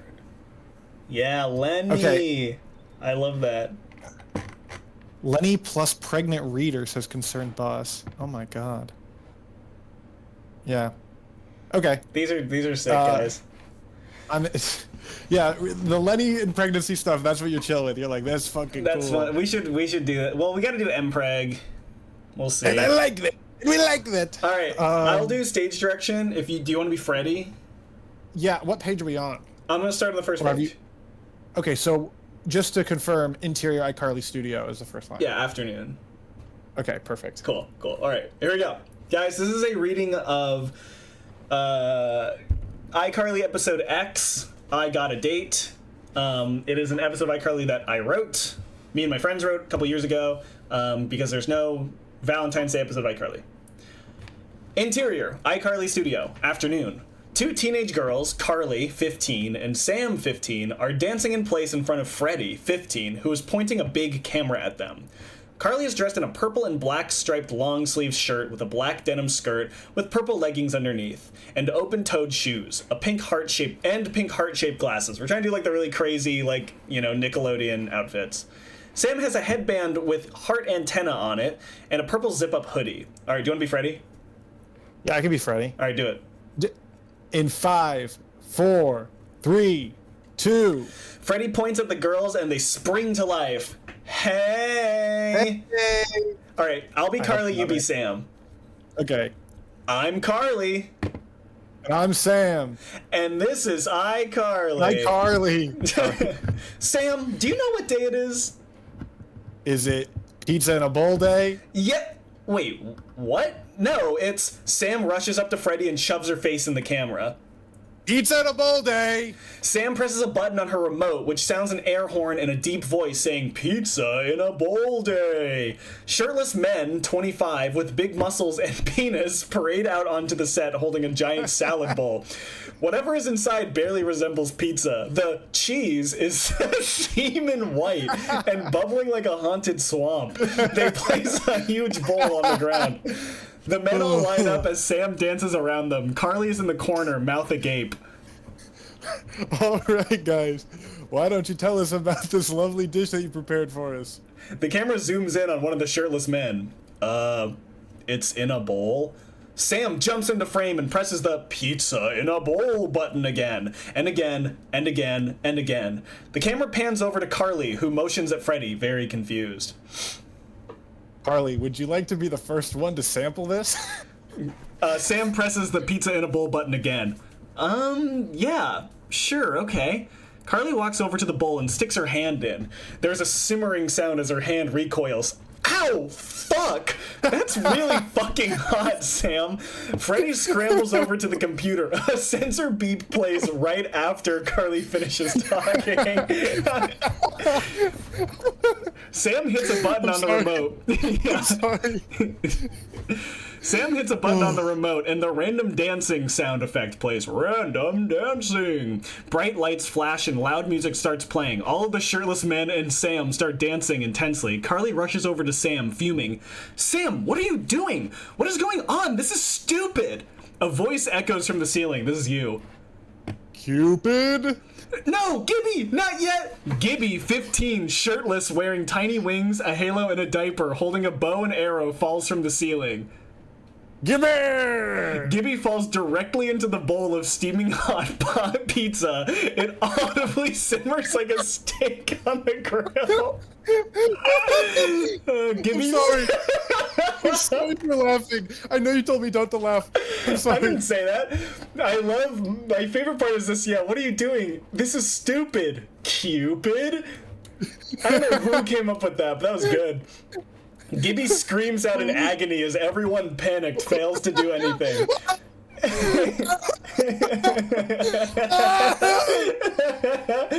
iCarly transition, which is like the interior iCarly apartment. Wait, what? I thought the iCarly transition was the record scratch that and it goes cool transition. No, that's Ray William Johnson, bro. My bad. Wait, we should read the Ray William Johnson one after this. Wait, you have a Ray William Johnson one? Yeah. Please let me do that. Okay. Interior, iCarly apartment. Paramedics wheel out Gibby, who is still screaming, maybe even louder than before, on a stretcher. Sam marches down the stairs, followed by a visibly annoyed Carly. Spencer, 28, is working in the back of the room. He appears to be molding a realistic heart-shaped piece of clay. I'm just saying we had a great episode planned, and you totally hijacked it. What is your problem with Valentine? Sam puts her index finger up to Carly's mouth.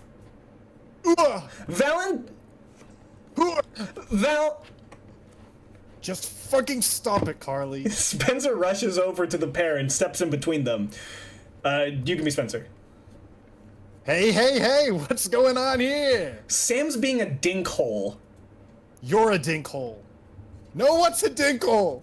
Ha ha ha ha ha, live audience. That's you guys. That's you guys in chat.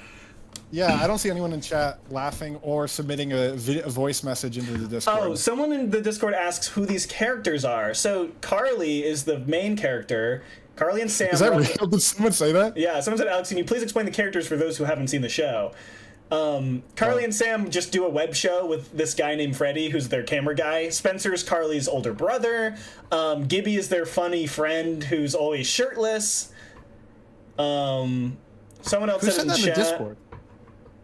What? Oh, Who said that in the Discord? I don't have. I'm on mine's not chat, updated. bro. I'm on chat. Live chat. Okay. Anyway, Google it. There's also this, if you want to watch an episode of iCarly first, and then you can watch the YouTube video where we write this script, then it might be a little funnier.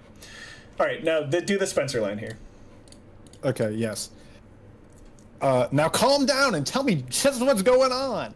Carly walks to the couch and collapses onto it. Spencer leans against the back of the couch. Sam walks to the bar and sits on a stool. Sam totally ruined our Sam glares at Carly. I mean our holiday episode. Wait, the pizza in a bowl bit? Darn tootin'. Ha! Is there any left? Donk, yeah.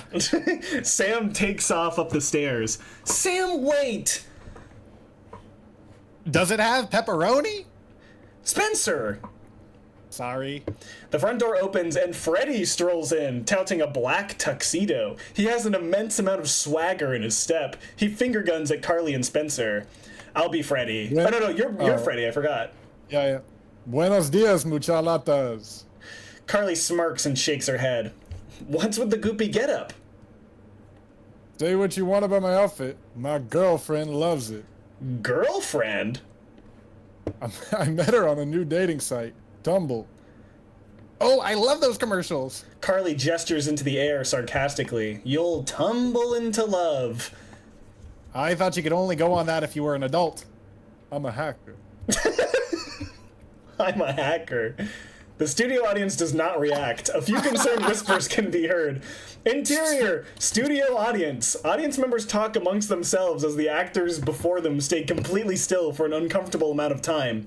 I'll be 1 and 3, you be audience number 2, okay? Okay. That wasn't a very Freddy thing to say. It wasn't funny either. Is Nathan okay? Dan Schneider, 45, rushes out onto the set. The slapping of his bare feet echo throughout the studio. You can be Dan Schneider. Oh, great. Okay, thank you. Jake would have been great at this part. Cut. Sorry about that, everybody. I have no idea what I was thinking when Dan Schneider, personally wrote that line. You want us to change it? The audience cheers. All right. Nathan, come up with something else. Places, everybody, in 5, 4, 3, 2. Interior, iCarly apartment. The actors move backwards in time a few seconds. It's extremely unnatural and eerily programmed. It's like Tenet. Yeah, it's like Tenet. I thought you could only go on that if you're an adult. I'm Freddy. The audience goes fucking ballistic. They love it. They love Freddy. He's their favorite character. He's Freddy fucking Benson. Fuck you. Check a look at this. Freddy shoves his phone in Carly and Spencer's face. On the screen is a beautiful Japanese girl with rosy cheeks. Whoa, she's pretty. Being that she's not of age, I will not comment on this. Live studio audience laughs. Are you sure she's real? You know there's a lot of people on Tumble who aren't actually who they say they are. How dare you talk about my fucking girlfriend Hatsune Miku like that? If she wasn't real, how am I gonna meet her at the Groovy Smoothie in 10 minutes? Freddy storms towards the doorway. Hatsune Miku? It's Japanese! Freddy slams the door. Carly and Spencer look at each other. Freddy swings the door back open and peeks his little head in. Irikademasu! Iterashai! Freddy slams the door again. The studio audience lets out a bummed sigh. They will miss Benson-san. A date, huh? Maybe that's just what Sam needs to turn her tides. Sam? A date? I don't know if that's really her style. What about that one guy she went on a date with last Valentine's Day? The Chicagoanian. Ha ha ha ha. Oh, Noah? You mean the one who came over here with her afterward and left his... Yes, him! Sorry. The idea, I think, was that he left a condom there. Because they fucked at their house or something. I don't remember. Sorry. Yeah, I mean, she was really into him, but she said he moved to Chicago. Suddenly, Spencer's ringtone, which is just a recording of him yelling, "You have a message," sounds from Spencer's pocket. He takes it out. Oh, snap! Just got a new tumble match. Oh, nice. Who's the lucky Samaritan? Noah from Chicago. Carly and Spencer both look at each other. Carly leaps off the couch and runs over to look at Spencer's phone. That's him! Wait, why do you have minors turned on? Dan Schneider, positioned at the side of the soundstage, quickly looks away and whistles. You see, the joke is that Dan Schneider's personal pear phone has made its way onto the set and is now being used as a prop. Well, message him. See if we can get a date with him. Yeah, I'll message him right now on this here pear phone. Sam comes back down the stairs with a handful of pizza in a bowl, no longer in a bowl. Sorry it took me so long. I was trying to pick out all the Gibby skin out of it. Sam places the bloody pizza-like mass in Spencer's hand. Insert hyper-realistic drawing of pizza in a bowl, pepperoni and slightly melted Gibby skin, and blood float in the tomato sauce. This is great. All right, iCarly transition to a commercial, and then interior, groovy smoothie. Freddy is sitting alone at the table amongst a sea of tables filled with customers. There's a mysterious figure in the corner wearing a large blue coat, a floppy red hat, and holding a newspaper in front of their face. Tebow, 30, walks up to Freddy with a big bowl attached to a long wooden stick. I can be Tebow while you're Freddy. Hey, Freddy, want to try my new pizza in a bowl on a stick? The stick suddenly snaps in half and the bowl of hot pizza lands right on Tebow's feet, which are fully bare. He screams out, "Motherfucker!" Oh no. iCarly transition to interior groovy smoothie. Tebow is being taken out on a stretcher. I will be Hatsune Miku now. Hatsune Miku, cool. 15, passes by the stretcher, looking concerned at Tebow, who is screaming out obscenities as he is wheeled away. Miku spots Freddy, smiles, and walks over to him. Are you Freddy? Indeed I am, and you must be Hatsune. You can call me Miku. Itadakimasu! Huh? I'm Filipino. I don't know how to say this. It's like Gain Dayo or something like that. Gain It's like the Dayo. same thing, but in the Philippines. Okay, cool. Miku approaches the seat across from Freddy. Before she even places her hand on the chair, Freddy pounces up, races to the other side of the table, and pulls the chair out. Sweat leaks from his forehead. Miku sits down with a smile. Freddy makes his way back to the seat. You're as knowledgeable as you are cute. The only thing that would make it better is if you were a hacker, too. Freddy looks at the camera and winks. I'm winking right now, chat. iCarly transition to... Interior, iCarly apartment. Carly and Spencer are scrambling to put together a date-worthy scene. Spencer is taking spaghetti tacos out of the oven, and Carly is setting the table. Hurry up! Noah's gonna be here any minute! You can't rush spaghetti tacos, Carly. It's an art in a shell. Sam walks down the stairs. What are you chumps doing? Carly and Spencer freeze. Sam stares at them and slowly finishes walking down the stairs. What's going on? Well, Sam, we invited someone over for a date. A date? For who? You. There is silence. Who did you invite? Noah. What? There's a knock at the door. Spencer's already there. He opens it, and Noah, 16, walks in. He looks around, dumbfounded. I'll be Noah. Sorry it took so long. Security was a bitch to get through. You can be the PA. You can't swear! What? Wait, where am I? Sam looks confused at Spencer and Carly. Clearly, this is not who she was expecting. Spencer and Carly gesture at Noah, and Sam turns back to him. Noah, what are you doing here? I was invited by Danny Foot Daddy 39. Dan Schneider tugs at his collar and slips away from the set. Wait, is this the iCarly set? iCarly transition to, so he's like a fan, because the idea was he's a real person that was invited on a real dating app. iCarly transition to interior, groovy smoothie. Freddy and Miku are in deep conversation, both very engaged. OMG, so you're saying that the purple guy is William Afton, the man who created the animatronics? Oh, this is perfect for me. Yeah. You got it, sweet stuff. Hold on, I need to get back to the bathroom real quick. When I get back, I'll tell you about the bite of 87. Hee, don't keep me waiting. Freddy walks over to the bathroom. Suddenly, the mysterious figure in the back lowers their newspaper. It's Freddy's mom, Marissa Benson, 46. She runs over to the table that Miku is sitting at and taps her on the shoulder. Am I Miss Benson? Yeah, you can be Mrs. Benson. Have you asked him about the kissing stuff yet? I'm getting to it. I don't know if you need to worry. Your son's a real loser. He's been talking about Undertale for 30 minutes. Our lives haven't changed from when you wrote this and whoever knows how long ago to now. What? Our lives have not changed. No, they have not changed at all. This is all we talk about. Undertale and FNAF. The idea is she thinks that they're talking about Undertale, but he's talking about FNAF. Yeah, that's so funny. Okay, I see. I just need to be sure, Miku.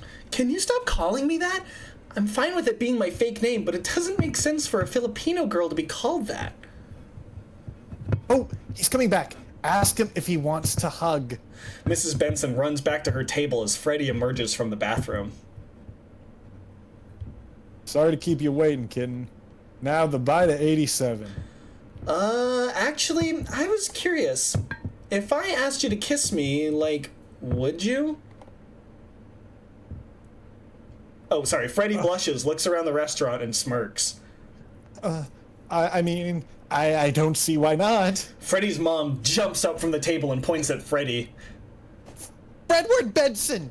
Freddy jumps up, spilling smoothie all over the table and Miku. Mom? Miku licks the spilled smoothie around her lips. Ew! Who thought pizza in a bowl was a good smoothie flavor? iCarly transition to interior, iCarly apartment. Sam and Carly square off in the kitchen. Noah meanders around the room looking around at the lights and the audience, while Spencer stands between Carly and Sam. Why would you do this without talking to me first? Well, you did the pizza in a bowl bit without talking to me first. Yeah, because it's funny. The audience laughs. As the audience laughs, Noah laughs too. It wasn't funny. You know what really isn't funny? The fact that you brought my cheating ex-boyfriend here. Ooh. Cheating? Everyone turns to look at Noah, who stares back at them. Wait, is that supposed to be me?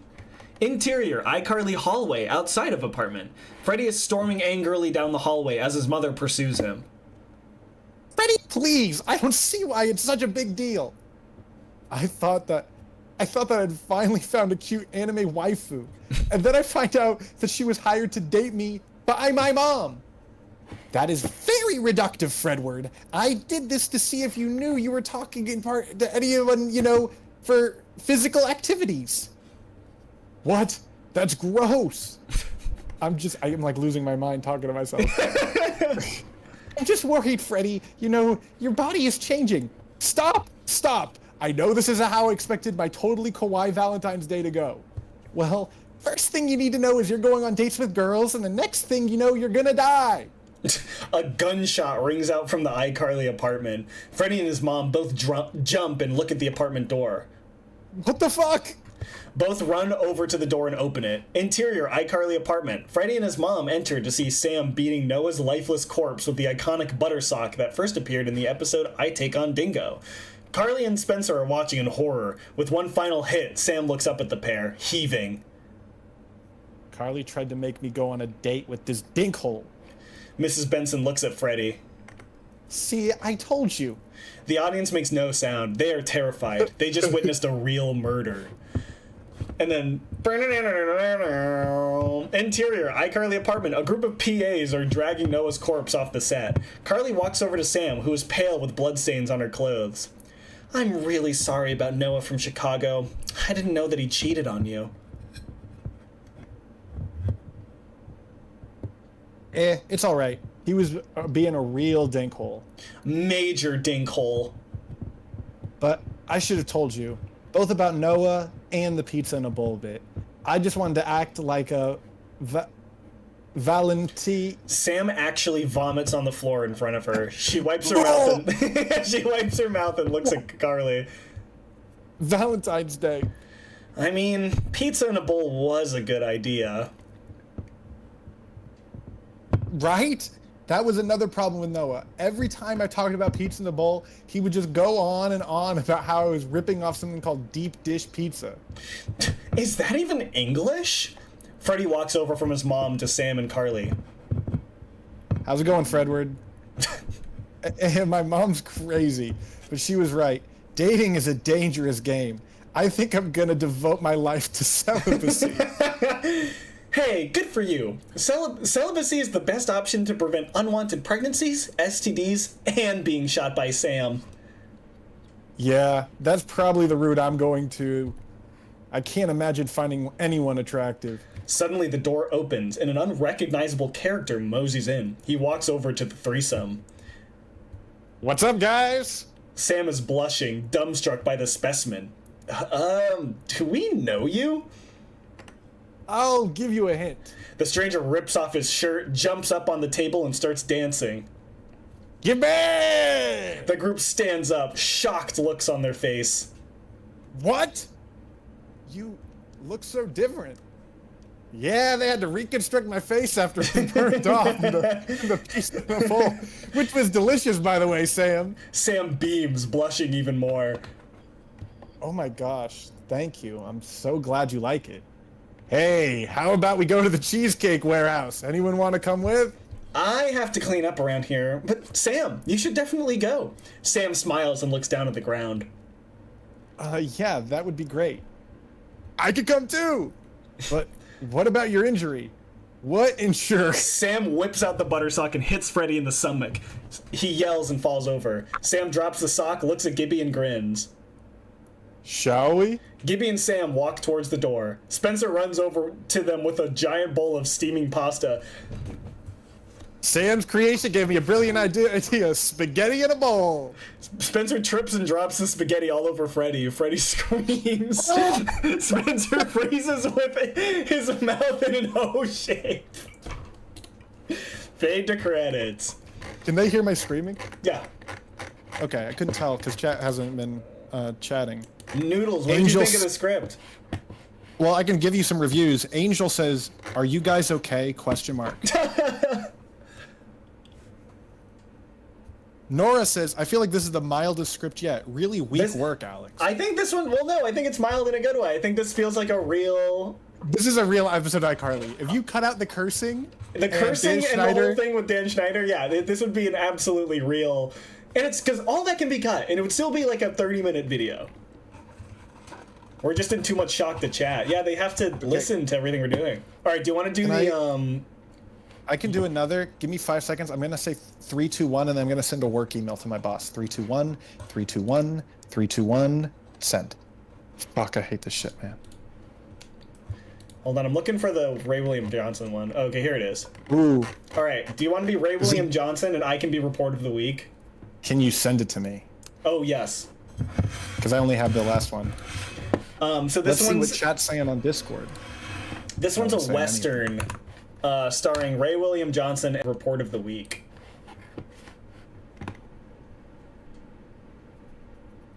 Okay. I got it. Bummer, no Jake, huh?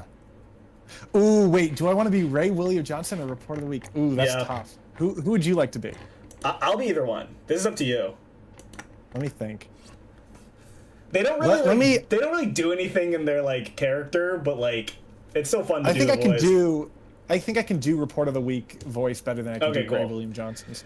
All right, and then I can do... We'll just figure it out. All right, so this one's called The Good, the Bad, and the Panties. I believe the story was there's a panty-thieving outlaw, and 2 sheriffs need to try and hunt them down.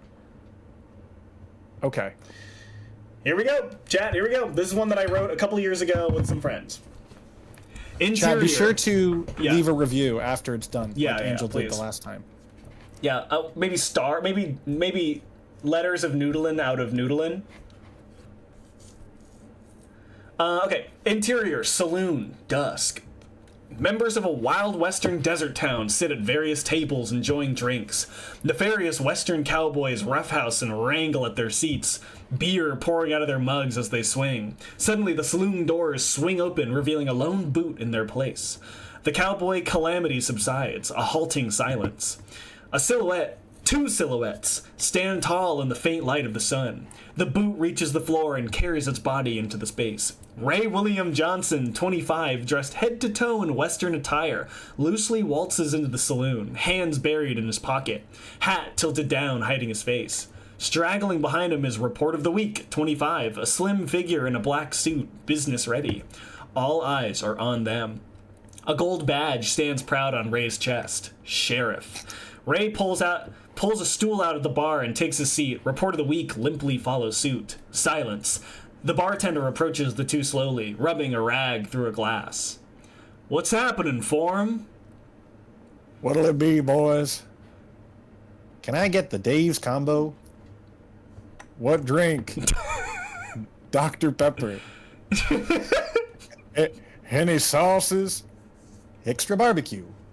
Darn tootin'. And for you? I'll have a cold, tall glass of information. The bartender looks around and then leans in. Yeah, Sheriff. Is the shooting star in tonight? The lights suddenly dim and a spotlight pierces through the air of the restaurant. The bartender gestures towards the spotlight and Ray turns. There is now a stage in place of the entrance of the restaurant. No one can leave. The light illuminates a scantily clad figure, thigh-high black boots, neon pink one-piece. Jeffree Star, 35, struts across the stage. All eyes are on him. A few hoots and whistles can be heard from the darker corners of the restaurant. Jeffrey reaches the other end of the stage where a Novation Launchpad grid controller is positioned on top of a barrel labeled Sarsaparilla.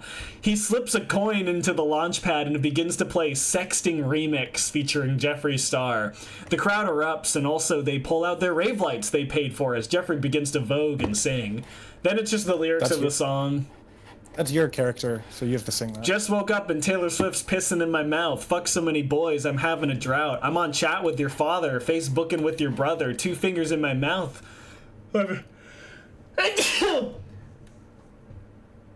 My body's rejecting this. 2 fingers in my mouth, 2 fingers in your mother. Thong around my ankles and the webcam's on. This ain't Bang Bus, but I love double dongs. My phone's on vibrate, so don't stop calling, cause I'll slit your fucking throat unless I'm done coming. Jeffrey bows as cowboys fire their guns in the air. They're so unbelievably horny for Jeffrey. I think that fills our gone sexual quota for this script. I see. It was just that... I see. This was the gone sexual one, where I think it was just two outlaws, and so we made them a panty thieving outlaw. Ray turns around. The bartender walks over with a Dave's combo on a tray and places it in front of Report of the Week. Tender, how much for a room? What'd you call me? Beat. You know I have a name, right? No time for that. I want time with Jeff. $20 for an hour, but $15 for the sheriff. Well, that's good, because I'm the sheriff. That's a good line. It's fucking stupid. That's a good line you guys wrote. Ray throws a $15 doubloon coin onto the counter and walks up the stairs. Report of the Week looks straight into the distance, focusing as if someone is there. Hello, everyone. This is Running on Empty Food Review. Interior, Jeffrey's fuck pad. There are clothes. I realized he does not fit into the story at all. He will later. Report of the Week will... He'll show up later. There are clothes strewn about the room. An unmade bed in the corner is accompanied by an entourage of empty whiskey bottles. Jeffrey is doing his makeup in a dirty mirror in the corner. There's a knock on the door and Ray opens it. He's the sheriff. Jeffrey does not bat an eye. He continues to do his makeup. Can I help you? You know why I'm here. Jeffrey sighs and puts away his lipstick. I don't think I do. If you don't mind, I have to get back to some of my real clients. Jeffrey makes his way to the door, but before he can leave, Ray shuts it on him. I suggest you cooperate if you want to keep this little business of yours afloat. Jeffrey sits back down. Fine. What did you want to know? Interior, saloon, dusk. Report of the Week has finished his meal and is still addressing the distance. The bar watches him in silence. In conclusion, I'd give this Dave's combo a 7.5 out of 10. It meets your expectations and gives you what you pay for. The bar likes the video and subscribes. A dark figure creeps up behind Report of the Week. Interior, Jeffrey's fuck pad. Jeffrey and Ray are where we last saw them. That's all I know about the panty thief. Can I go now? An ear-piercing scream is heard from the saloon. Ray jolts up and rushes out into the bar. Interior, saloon. Report of the Week is in a state, whatever that means. Rookie, what happened? Get your wits about you. My panties were stolen. Ray is stone cold sober, even though he had a drink earlier. Everyone else in the bar starts checking their pants, realizing that they too have had their panties stolen. Panic ensues. Lock down this here saloon. No one is leaving until we find this panty thief. Interior, saloon, later. The crowd of the saloon has been lined up to have their pants checked. Those with panties are on the right side of the room, and those without are on the left. Ray is looking into a surly gentleman's trousers. Go left. The man walks off and another takes his place. Foreboding music begins to play. Yo! Perhaps this is our man. FPS, I forgot, you can be him. FPS Russia. I would love to. FPS Russia 34, wearing a t-shirt that says Professional Russian. He's holding a Galil in one hand and a Python in the other. These are guns from Call of Duty Black Ops 2010, for those who don't know. FPS Russia smirks. Hello, my friend. Yes. Ray gestures towards FPS Russia's pants. May I? FPS Russia nods. Ray looks into his pants. He raises one eyebrow. 3 pairs of panties, huh? FPS Russia's smile remains. Russian custom. You can never be too careful. Ray stares at FPS Russia. With one swift motion, Ray pantses him. The saloon gasps. Revealed from beneath the pants is a full layer of panties. What? Someone in chat just said, who is FPS Russia? Ooh. Oh, I feel old. He is an old head YouTuber who used to do like gun reviews. He would take a gun or a tank or something. He would live in like North Carolina and he would just shoot stuff. Like he would blow up a watermelon with a gun. Yeah. And he got arrested for having like paramilitary weapons. Sorry. Anyway, Ray stares at FPS Russia with one swift motion. Okay, and then he reveals like panties from like waist to toes, like kind of an unbelievable amount of panties. Oh my god! It is gay fetish, I swear. Either way, you're coming with me. FPS Russia dives behind the bar and mounts his weapon on the top. People scatter to either side as FPS takes aim at Ray, who is in front and center. Ray grabs a table and puts it in front of him as FPS opens fire. Gunfire hits the table for a minute straight until the guns click, signaling that they are out of bullets. Ray picks up the table and rushes at the bar as FPS struggles to reload his weapons. Ray smashes the table into the bar, knocking FPS on his back. Ray jumps over the bar and straddles FPS. "Take that, you commie bastard!" The saloon cheers. They hate communism. They are children of capitalism.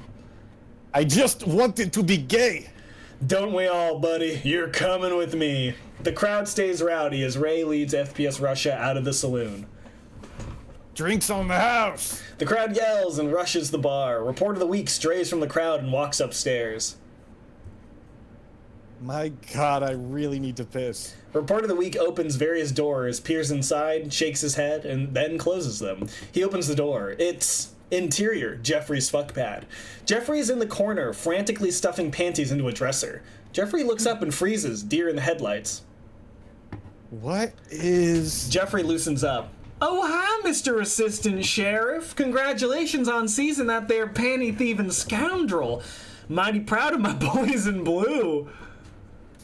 Oh, gee, thanks. Say, mind telling me what you're up to, madame? Report of the week's gaze locks onto a particular pair of Kia Soul lime green panties. "Oh, you know, girl stuff. Just cleaning up my Jeffree Star's fuck pad." Report of the week slowly reaches for his holster. Mighty diverse portfolio of panties I'm seeing. Mind letting me take a gander? Jeffrey stiffens. "Well, of course, Sheriff." Report of the week slowly paces towards the overfilled drawer. He picks up the lime green panties.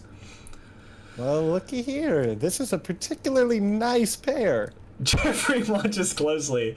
"Thank you kindly, Sheriff." It's funny. I think I used to have this exact same pair. Report of the week's eyes suddenly widen. He looks down at his side. There's a knife in it. He looks up at Jeffree Star. He's smiling. "Sorry, officer. That's the panty-raiding business for you." Report of the week falls to the ground. Jeffrey grabs a large sack and starts filling it full of panties. Report of the week just watches. Beat. Suddenly, a few stray pairs of panties on the floor start to gravitate towards Review Bra. Subtly at first. Jeffrey does not notice.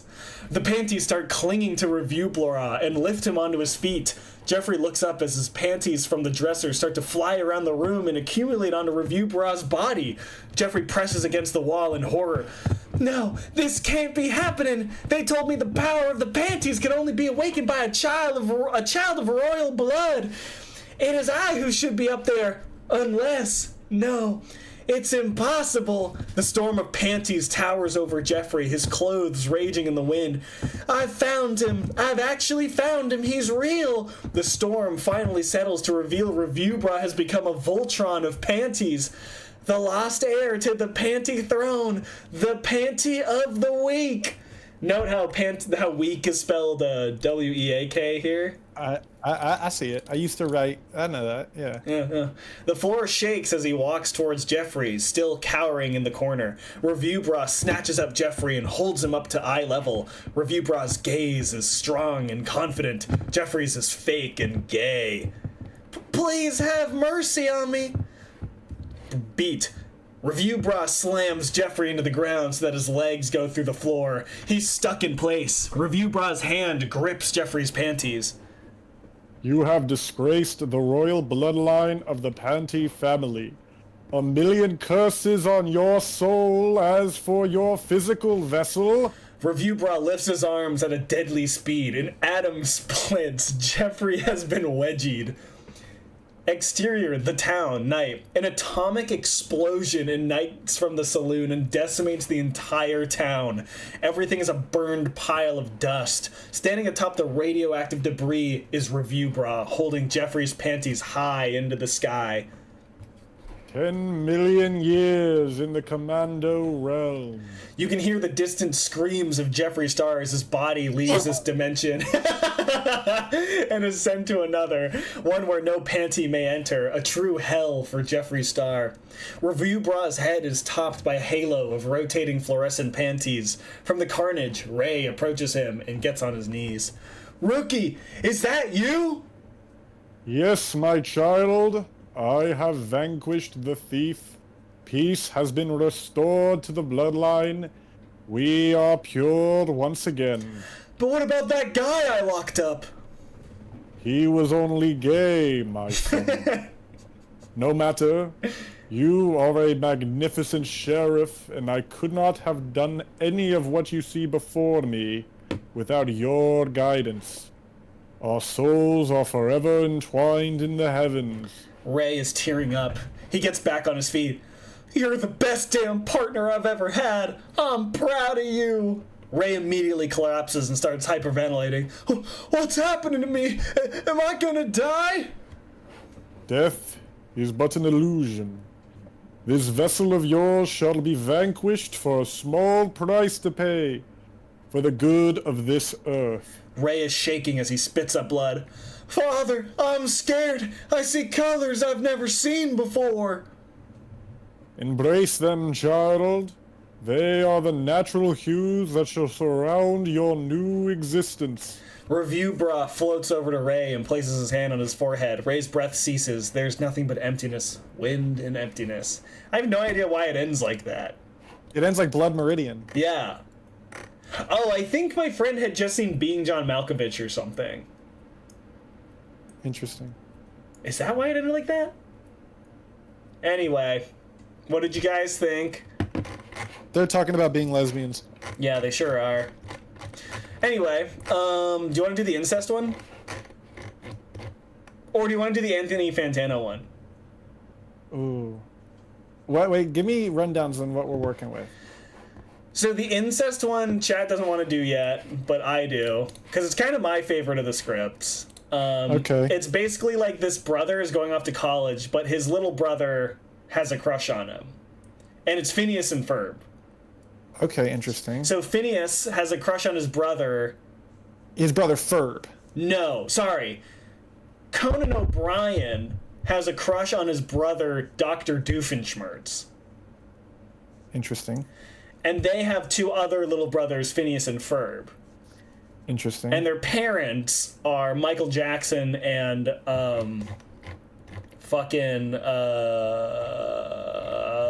Justin Trudeau. Are there any WLW scripts? That's what I'm asking. No. That's what one person in chat is asking. No, there are none. Okay. I'm down with lesbian. I'm down with Anthony Fantano. You can pick whatever. I know, there's no WLW. I'm sorry, there's That's no interesting. Yuri. That's interesting you weren't inclusive like that back then. Yes, we weren't. Wait, there's gotta be one. No, this one's straight. This one's a straight You hate one. them. You hate Alex, women may I like ask that. when get it. all of these were written? These were written like 4 years ago.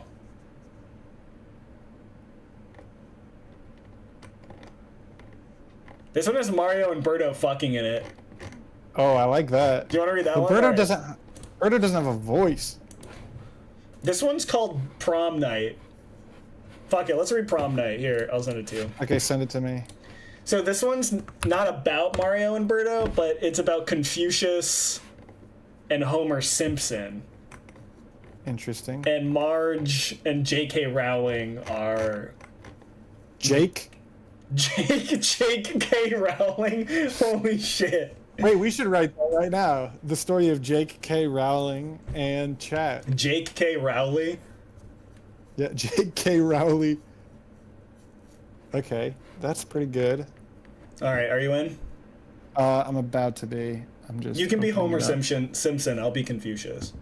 It's really weird because I don't get updates for when the main noodling Discord chats. But okay, I'm Homer Simpson. Yeah, okay. Or am I? Yeah, you should be Confucius because that fits. Yeah. Oh wait, hold on. I just opened up the review bro one again. Let me try that again. Oh, did I not? I might not have sent you the right link. Yeah, I just got the same one. LOL. So, Chad, this one's about going to prom. This is about Homer Simpson wanting to ask Marge to prom. Oh, chat's freaking out over J.K. Rowling. Yeah, they like J.K. Rowling. Angel goes, who's J.K. Rowling? So Jake is someone who's on the chat, Angel, if you don't know Jake. Certified Wiz, there's a Discord for members only. Ooh, good check. Okay, are you ready? Oh, no, you're not. I see it. Interior high school hallway day. Interior, high school hallway day. Confucius, 16, opens his locker. His backpack is slung across one shoulder. He reaches into his messy locker and carefully pulls out a textbook. People are walking through the hallways, talking to each other. Others are putting up posters that read, "Get your prom tickets, only one more week." Homer Simpson, 17, jumps down from the top of the lockers and lands behind Confucius, who turns around abruptly. Homer slaps Confucius in the back of his head and yells at the top of his lungs in a sing-songy voice. Look out! Here comes King Pussy, everybody! You getting any lately or what? Confucius turns to Homer with a smirk on his face. A gentleman would be ashamed should his deeds not match his words. Homer throws his arms up in the air and bugs his eyes out. Yo! Homer looks over at the people. Oh, so our challenge for this one was every Confucius line would just be a real Confucius quote. Homer looks over at people putting up posters and gestures towards them. Wait, someone's freaking out in chat and said, Lenny, read what's said about you up. I don't know what you're telling me. Dude, can you please come to prom? I don't mean to be wrong. It's cool and all, but I can only dance to so many Chainsoaker songs before I get the urge to do some pranking with my buddy. How to play music may be known. At the commencement of the piece, all of the parts should sound together. As it proceeds, they should be in harmony, while severally distinct and flowing without break, and thus to the conclusion. A flock of young females start walking down the hallway. They're all talking to each other, and getting closer and closer to Homer and Confucius. J.K. Rowling, 17, is leading the pack with Marge, 14, at her side. Awooga! Take a look at those birds over there. I hear, I know, I see, I remember, I do, I understand. That's great stuff, man. Great stuff. Boy, imagine what's under all those feathers. Homer starts drooling, making a loud noise simultaneously. You cannot open a book without learning something. Interior, girl flock, eternal night. The group of girls is listening attentively to J.K. Rowling. Is that me? I can do it. You have to be J.K. Rowling because I gotta be Marge. Oh, okay, good. Yeah, once we get Marge, I can do a better Homer voice. Okay, cool. If sex isn't real, there's no same-sex attraction. If sex isn't real, the lived reality of women globally is erased. I know and I love trans people, but erasing the concept of sex removes the ability of many to meaningfully discuss their lives. It isn't hate to speak the truth. I think that's a real J.K. Rowling tweet. The girls ooh and ah while clapping. Homer and Confucius fumble over to the flock. Homer pulling Confucius by the arm. Homer puts up his hand to say something, but then immediately trips over Confucius' foot. He hits the floor. Oh, do you see chat? If Lenny has 1 million fans, I am one of them. If Lenny has 1 fan, that fan is me.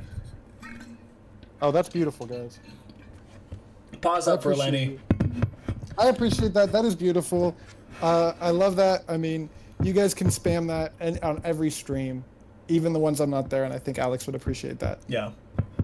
The girls all giggle to each other. J.K. Rowling's arm shoots up into the air and they all stop. Marge is blushing and clearly putting a lot of effort into not laughing. Come on, ladies. Let's leave these dolts. Now, as I was saying, it's Wingardium Leviosa. Well, what have we out here? Looks like these posh queens think they're too good for us. Aye, lad. Homer jabs his elbow into Confucius' gut. The flock of girls stop in their tracks once again. They turn in unison. Marge is still attempting to hide her laughter. You're not even verified on Twitter. Why are you speaking to me? Just trying to verify that you're a bitch. We'll deliver your badge by Tuesday. That's a good line. Marge bursts out laughing. Homer looks at her. His eyes move up and down her body. His eyebrows raise up and down as he moseys towards her. Well, hello there. Is your voice as sweet as your hair is tall? Marge laughs. The girls around her look skeptical. You're not permitted to speak to my minion unless you don't fear death. Death and life have their determined appointments. Riches and honors depend on heaven. Are you mocking me? Humility is the solid foundation of all virtues. The girls all look at each other, confused. Sorry, this is my friend Confucius. He talks a little funny sometimes. It can be hard to understand. The superior man is modest in his speech, but exceeds in his actions. Come on, Muggle. Confucius kneels down in front of J.K. Rowling. The girls gasp. The man who asks a question is a fool for a minute. The man who does not ask is a fool for life. With one smooth motion, Confucius reveals a banner from behind his back. He holds it out in front of him. It reads prom in red paint. The girls gasp once again. To love a thing means wanting it to live. J.K. Rowling smirks. You're in luck because I don't have a date. Confucius nods his head. Homer looks at Marge, who's already staring at him. They both start to smile. Oh, what he said, but like, for you? Marge opens her mouth enthusiastically, but quickly retracts. She turns to J.K. Rowling. Can I? J.K. Rowling looks over. Thank you. J.K. Rowling looks over at Homer. She makes a small box with her fingers and centers Homer in the space between them. She closes one eye and looks at him for a few seconds. She nods and puts her hands down. I'll allow it. Homer pumps his arms up and down. He doesn't say booyah, he goes woohoo! Whatever you hear, he says booyah. Woohoo! Booyah! Prom night, here we come! Okay, so, Chad, we got really lazy with... You're about to see one of the steepest declines in screen rating history here. Interior, high school gymnasium, night. The students are dancing in the poorly decorated gym. Loud music blares from a shoddy DJ setup. Homer and Confucius are standing on the outskirts of the crowd of dancing teenagers. Booyah! Prom night, here we are! See, because he says prom night, here we come. We skipped a whole week. Good. We were gonna write like a bunch of shit in between, but we just couldn't think of anything. No, that's actually 10 times funny. That feels like an actual Simpsons joke. Yeah. Chat does not... They DGAF. They DGAF right now. What are they talking about in there? Being lesbians, I think. A Concerned Bus is missing a stream, which will be very interesting. That'll be sad. I don't know what we'll do. Yeah.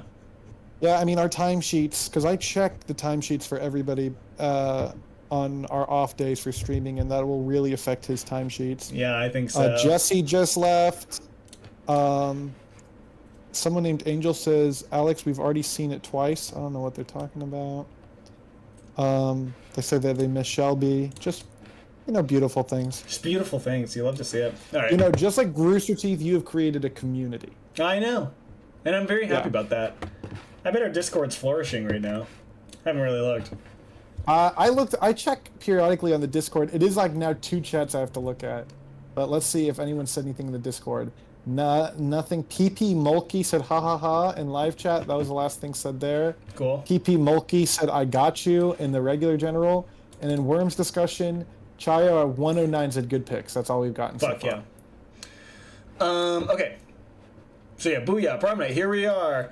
If I'm walking with 2 other men, each of them will serve as my teacher. I will pick out the good points of the one and imitate them, and the bad points of the other and correct them in myself.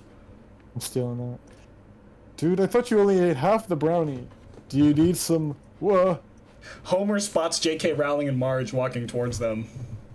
Awooga! Awooga! Homer's jaw drops to the floor. His eyes pop out of his eye sockets, accompanied by trumpets. His heart beats out of his chest. He pulls a chain on a train whistle that has appeared next to his head as a steam blows out. He slams fists on a table, rattling any plates, bowls, or silverware. He whistles loudly and fireworks shoot out from the top of his head. Homer's blood splatters all over the gymnasium. It hits all bystanders. His body wobbles before falling to the floor. His intestines spill out of his body. People start screaming and running around aimlessly. Confucius does not react. The faults of a superior person are like the sun and moon. They have their faults and everyone sees them. They change and everyone looks up to them. Marge runs to Homer's unrecognizable mangled corpse, weeping hysterically.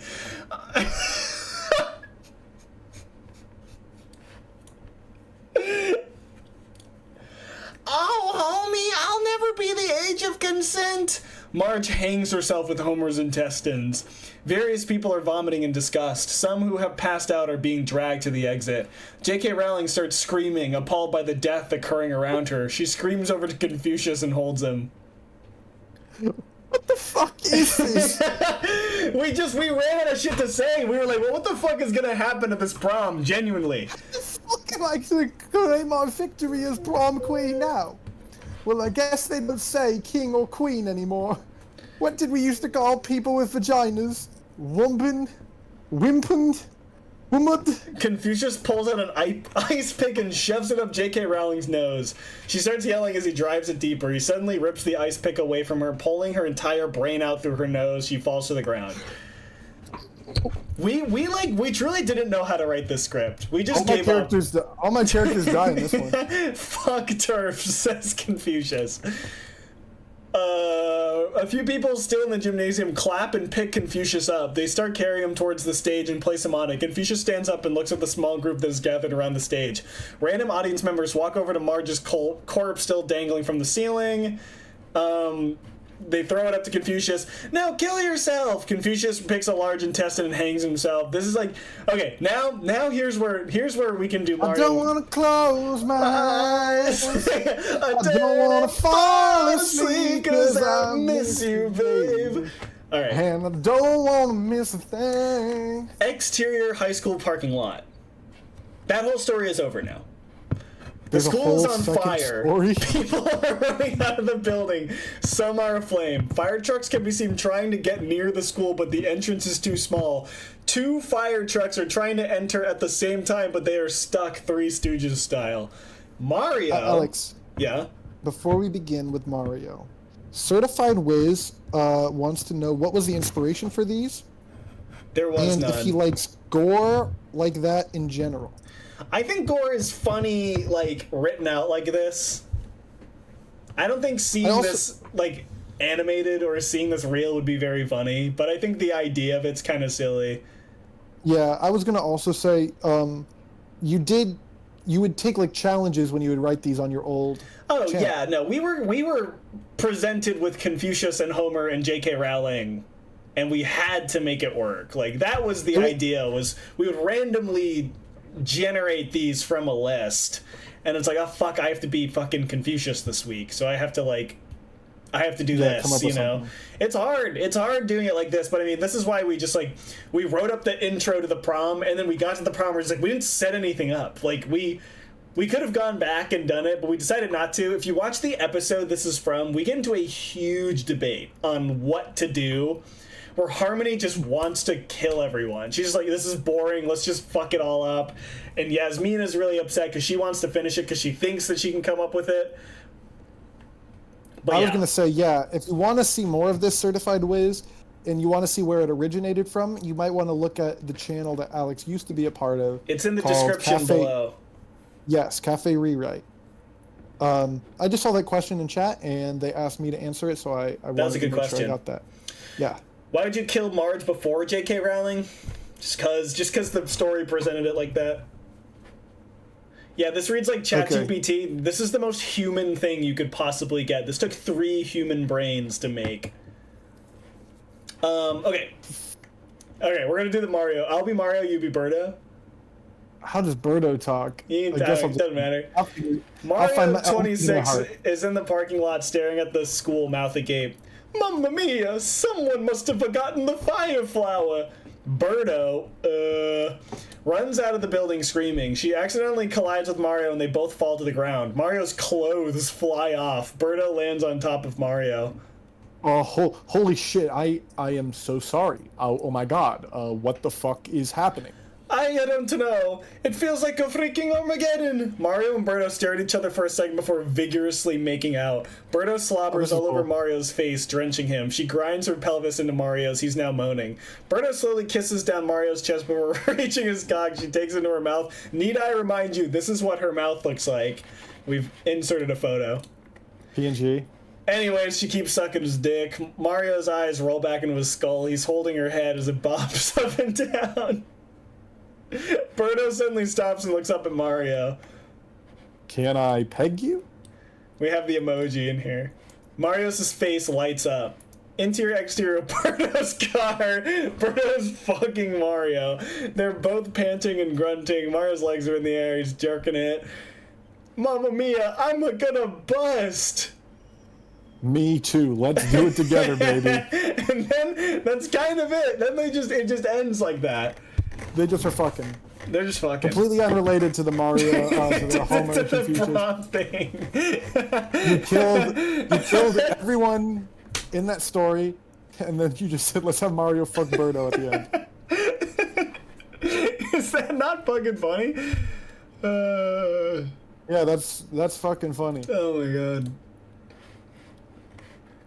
This one's a Sonic one. Sonic, Elon Musk, and Butthead. Ooh.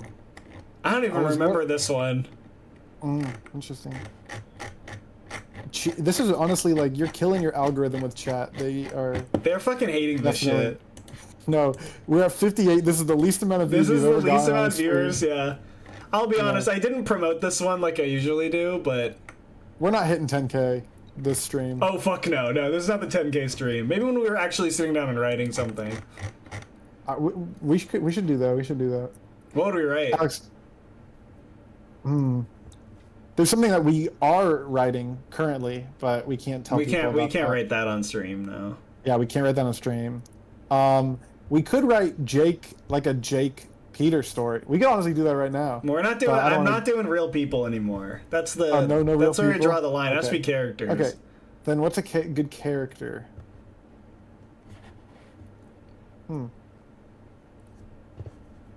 Oh well, people in chat are actually loving it now. They're all excited for Sonic and Elon Musk. They are really excited for Sonic and Elon Musk. Alright, do you want to read this one? Yeah, sure. Send it to me. We'll read like one or two more, and then we'll end the stream early. Has Discord been popping off? Someone just chatted in the Discord. Someone said, "What if we all left the concerned bus?" And someone went, "LMAO." What if we all left? It's so funny that Discord has now added another chat box to like. A butthead does a robot is the title. Butthead does a robot. Alright, I'll be Sonic, you can be Elon Musk. Oh, cool. Okay, exterior, Green Hill Zone, night. Sonic 18 is racing side by side with a 2021 Tesla Cybertruck. They are both collecting unprecedented amounts of rings that are lined up endlessly before them. They're basically driving in a vibes-only zone. They look fucking awesome doing this shit. Hot boy shit as far as I'm concerned. Suddenly, there's a flash in the sky. It is Dr. Eggman 45's spaceship. And fuck, it's coming right at them. Sonic looks up, mouth agape. Whoa, looks like Eggman isn't through with us yet. You up for one more round, old buddy? Sonic looks over at the 2021 Tesla Cybertruck. The window slowly opens to reveal Elon Musk, 49, getting roadhead from his wife Grimes. They're always getting head. I don't know why this happens every fucking script. Someone's getting top in every single one of these. Let me just say we love Dome. Dome is naturally funny. Dome is one of the funniest things Getting ever. randomly sucked off is really funny. Elon looks over at Sonic the Hedgehog. Eggman is not wholesome 100. Elon reaches down and pulls Grimes' head off his crotch. It appears to take a lot of force, like pulling a barnacle off the side of a boat. Sorry, babe. Sorry, babe. Playtime is over. Buckle up. Elon pulls out his phone and opens up his Tesla app. Through the app, he shifts his car into 5th gear and slams on the gas. Sonic veers left while Elon veers right into a loop-de-loop from the Sonic games. As he pulls out of the loop, he drives off a ramp and shoots into the air.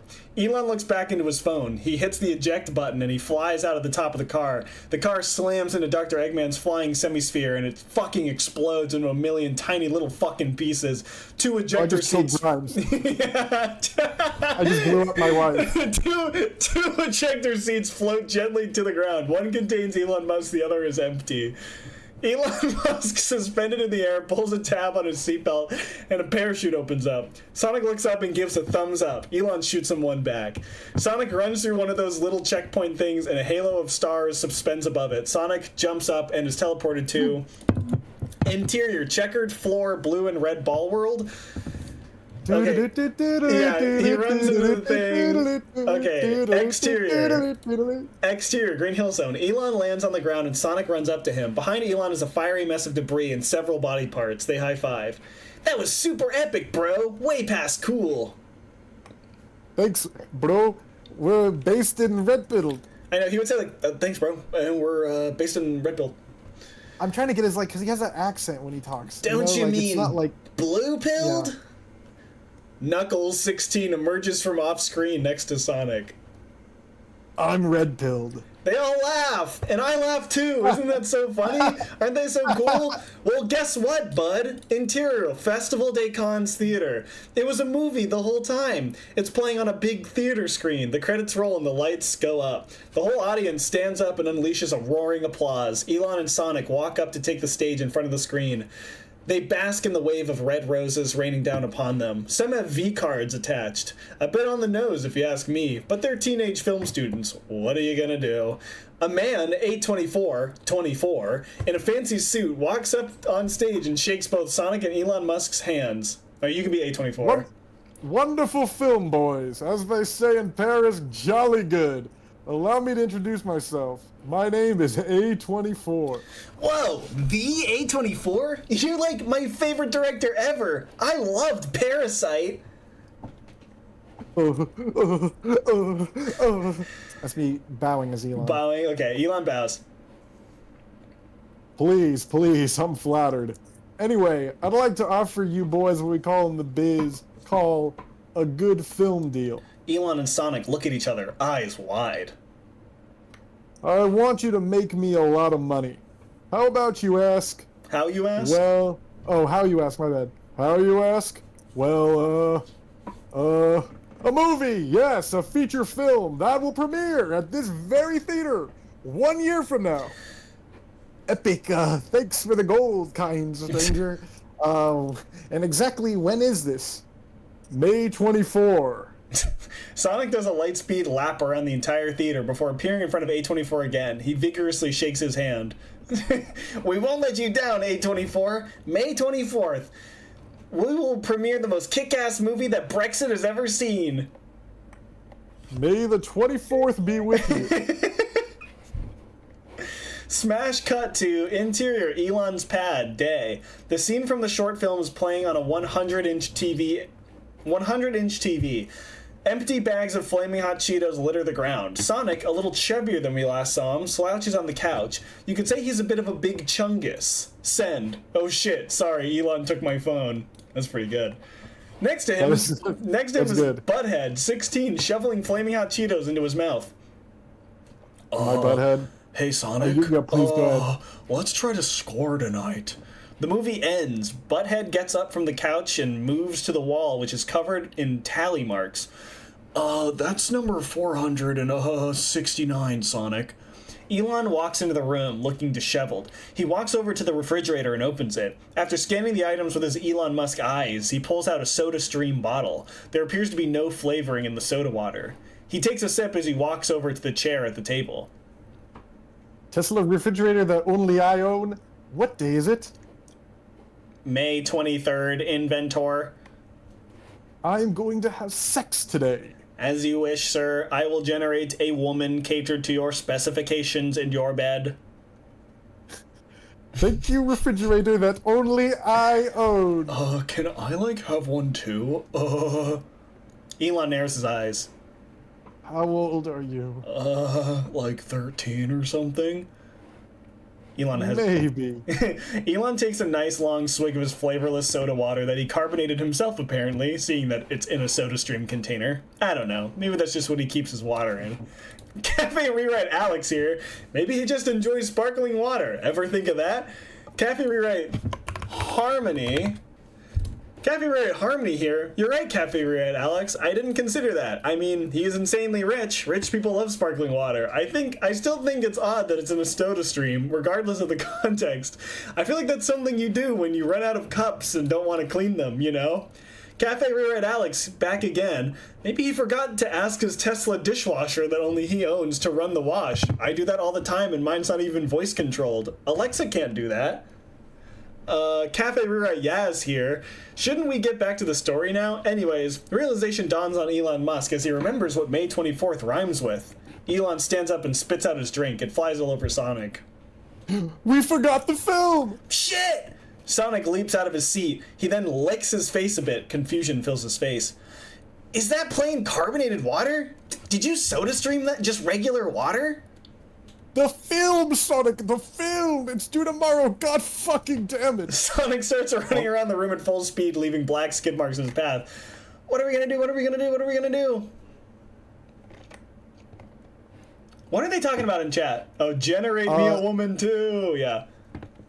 Yeah. Just stuff like that. Someone's ex DM'd them and said that they still love them, or they called nice. them, Oh, and great. I was like, you know, I yearn too. Like, I completely get it. Like, I mean, there's people I think about every day. When you find true love and happiness, you never forget it. And sometimes to truly love someone, you have to be a stranger. Let's get back to reading. All right, Elon. Calm down, my blue feathered friend. Okay.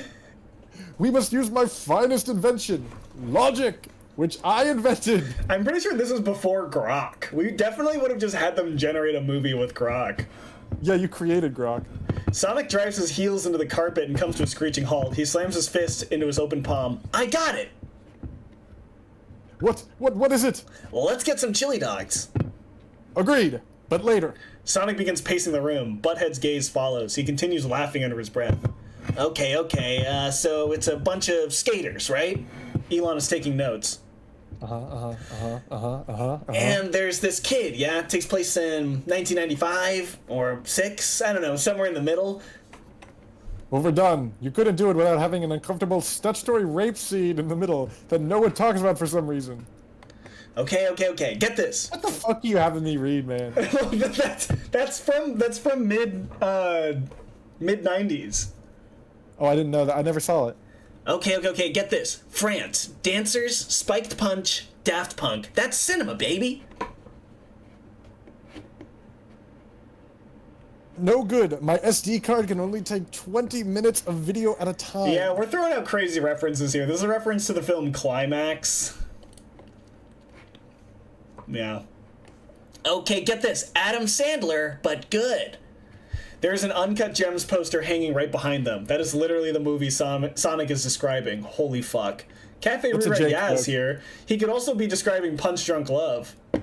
That's funny too. Yeah. Impossible. Well, that's all I got. I'm dry. Sonic drops himself onto the couch next to Butthead. Butthead chuckles. Elon turns and faces the wall, hand scratching his chin. Let's see. Our last film was a documentary, so we should stick with that. We need something that is relatable as it is profound. Something so dumb that it possibly becomes smart. Perhaps a Mike Judd property.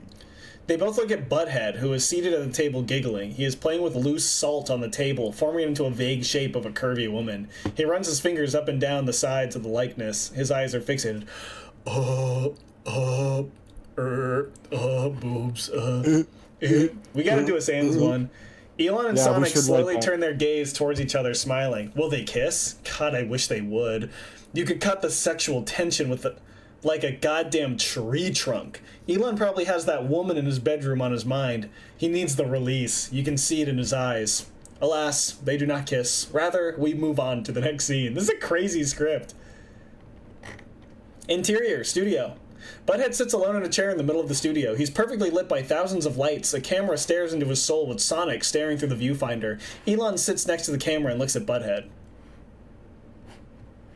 So, Butthead, what do you want in life? I want to score. And what are you gonna do to get there? Be a stud? That you are. That you are. What does a typical day in the life of Butthead look like? There's a long pause while Butthead thinks of an answer. Like doing cool stuff, watching TV, being badass, getting chicks. Long pause. Sonic looks over at the camera. That's good. This is a good. That's fucking funny. That's fucking funny. Ah, shit, I wasn't recording. Suddenly, an explosion blasts through the studio door. Dust and debris fill the air. That's a really fucking solid scene. Yeah, Just like that's the good. worst interview in history. Elon, Sonic, and Butthead are all on the ground coughing. What the hell was that? Tesla refrigerator that only I own. Open up the air vents. With a whirring sound, the dust clears out of the room. As the dust fades, a massive robot is revealed. Standing in the rubble, the robot stares down at the mess it's made. A beam of light extrudes from the eyes, scanning the ground beneath it. That must be one of Eggman's dastardly inventions. We have to stop it. Oh, cool. The robot's lights lock onto Butthead. Virgin detected. Detected. Oh, nice. My bad. What? It has a double voice. A giant laser shoots down in between all three of the stunning protagonists. They are blown in opposite directions. Sonic plants his feet on the wall that he's flying towards and starts running on it. He quickly makes his way to the robot and runs up its leg. Once he gets to the top, he does that thing where he rolls into a ball and is able to inflict damage on an enemy because he's curled up in a ball.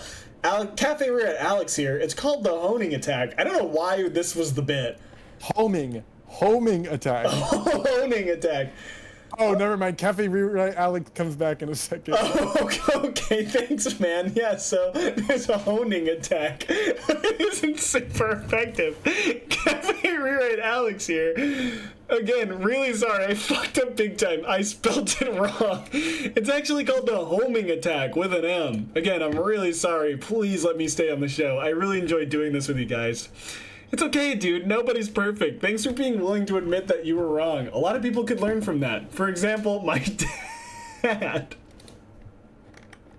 Sonic lands on the ground and is immediately overtaken by a net that has been fired by the robot. God, that robot fired a net at me! I'm powerless! Help me, Elon Musk, CEO of Tesla. Elon nods. He takes a small cube out of his pocket. It has the same color scheme as a Pokeball. What the hell? He could get sued for that. At least change the colors or something, dude. We're still beta testing it, but this scenario is exactly what I was built for. Elon throws the Poke Cube, can we even call it that, onto the ground. It rapidly expands into a Tesla, the likes of which the world has never seen. Let me tell ya, if you're a fan of Tesla, you'd be shitting yourself right now. This may very well be the future of transportation. No explanation. Elon runs into the car and puts the key into the ignition and buckles up his seatbelt and checks all three mirrors and checks his blind spots and adjusts the temperature and finds an FM radio station to listen to and turns on his left blinker and checks his blind spot again and slowly and carefully merges onto the lane beside him. Oh yeah, baby. Oh yeah, baby. That's so funny. The robot fucking shoots a fucking rocket at the car and blows it the fuck up. Oh, That's literally that's a Vivzy Pop dialogue. yeah, line. seriously. My god, all hope is lost. There is no man nor machine to face this metal beast. Suddenly, from within the fog, a butthead emerges, wielding a fucking rocket launcher, an RPG with the Tesla logo on the side of it. The robot spots Butthead and turns to him in attack position. They stand there staring at each other. Butthead's eyes narrow. What could be perceived as the robot's eyes narrow? The robot charges full speed at Butthead. Butthead does not move, but a small smirk appears on his mouth. Come to Butthead. A massive explosion fills the screen. And then, chat, interior Festival Day Cons Theater. The explosive sound of audience fills the space. The crowd is going fucking hog wild. Popcorn is flying out of bags, drinks flying out of cups, and titties flying out of shirts. It's every film student's wet dream. Butthead, Elon, and Sonic stand on the stage. Sonic is in crutches with a large bandage wrapped around his forehead, and Elon is in a wheelchair with a cast on his leg. Butthead is unscathed. A24 scrambles on stage and runs over to shake all of their hands. Brilliant, brilliant, absolutely brilliant job. As we in Paris like to say, we like it. Thanks, Mr. A24, sir. Call me A25. It's been a year, remember? Oh, of course, sir. Sorry, sir. He didn't mean it, sir. A25 What? heartily laughs. Worry not, my children. Now come. I'd like to discuss the production of Butthead Does a Robot 2. They all laugh as they walk off stage. I think that's a good one. It's sweet. I think that's a good ending, too. Some of them don't have good endings. We need to write Sans and Pomni, our two favorite characters. Oh, what do they do? Well, because Sans can hop universes, he comes into the Amazing Digital Circus. See, I want it to be, like, grounded in reality. Like, maybe they just, like, they live in an apartment. Okay, Sans and Pomni live in an apartment. I like that too. Well, here, I have a bunch of scenarios. Let me see if I can pull them up. I like the idea that Sans only just goes. Okay, everyone's clapping. Nice. Angel they says like y'all this one. clap for them. Thank you, good. That one was pretty good, says Peyton. Tuxedo Sammy's clapping. They Yeah, want it women looks love like women viewership is fanfics. going up. By about 2 viewers, yeah. Yeah, by about, like, 1 or 2, yeah. Yeah, that's good. Ash says Alex stream with Bailey when? Soon, hopefully. If we can get her. Well, because you guys have to remember, so legally, Alex cannot have someone on stream unless he pays their rates. So Yeah. Jake's going rate is about $400 an hour, and then he gets 17% commission for donations and membership and ad revenue. Bailey's is about quadruple that. Yeah, Because yeah. Bailey is, kind of got a following and people want to see her. So it's the same thing in the music industry as like paying for a feature and all that. My rate is different. We don't need to go into that. But they go build the Lego bouquet with her, please. That's what they're asking. No one's even listening to what I have to say. They're just clapping and then talking amongst themselves. All right, we're going to read one more chat. Oh, should we do... All right, we have 2 options. We do the incest one with all the fucking Phineas and Ferb characters, or we do Journey to the Center of Eminem, which is... Okay. which is like basically Eminem's. It's on his wedding day, and he gets injected with heroin, and they're like, "We need to get the heroin out." So Anthony Fantano and Critical jump into a shrink machine and shrink into his bloodstream to try and get it out. Why don't we do a poll and have chat be involved? I think everyone's saying no incest. I know, but I thought maybe chat could click a button. But yeah, Okay, everyone yeah. does I want like the chat. incest. Click a button. There'll be like 5 votes in total. Yeah, because everyone is probably just, they're all talking in Discord. Actually, yeah, they're all doing something. Critical as in Charlie. Yep. Yep. Critical from Florida, if you guys didn't know that. Eminem, critical. So I think that's how you spell it. Eminem, critical, Fantano.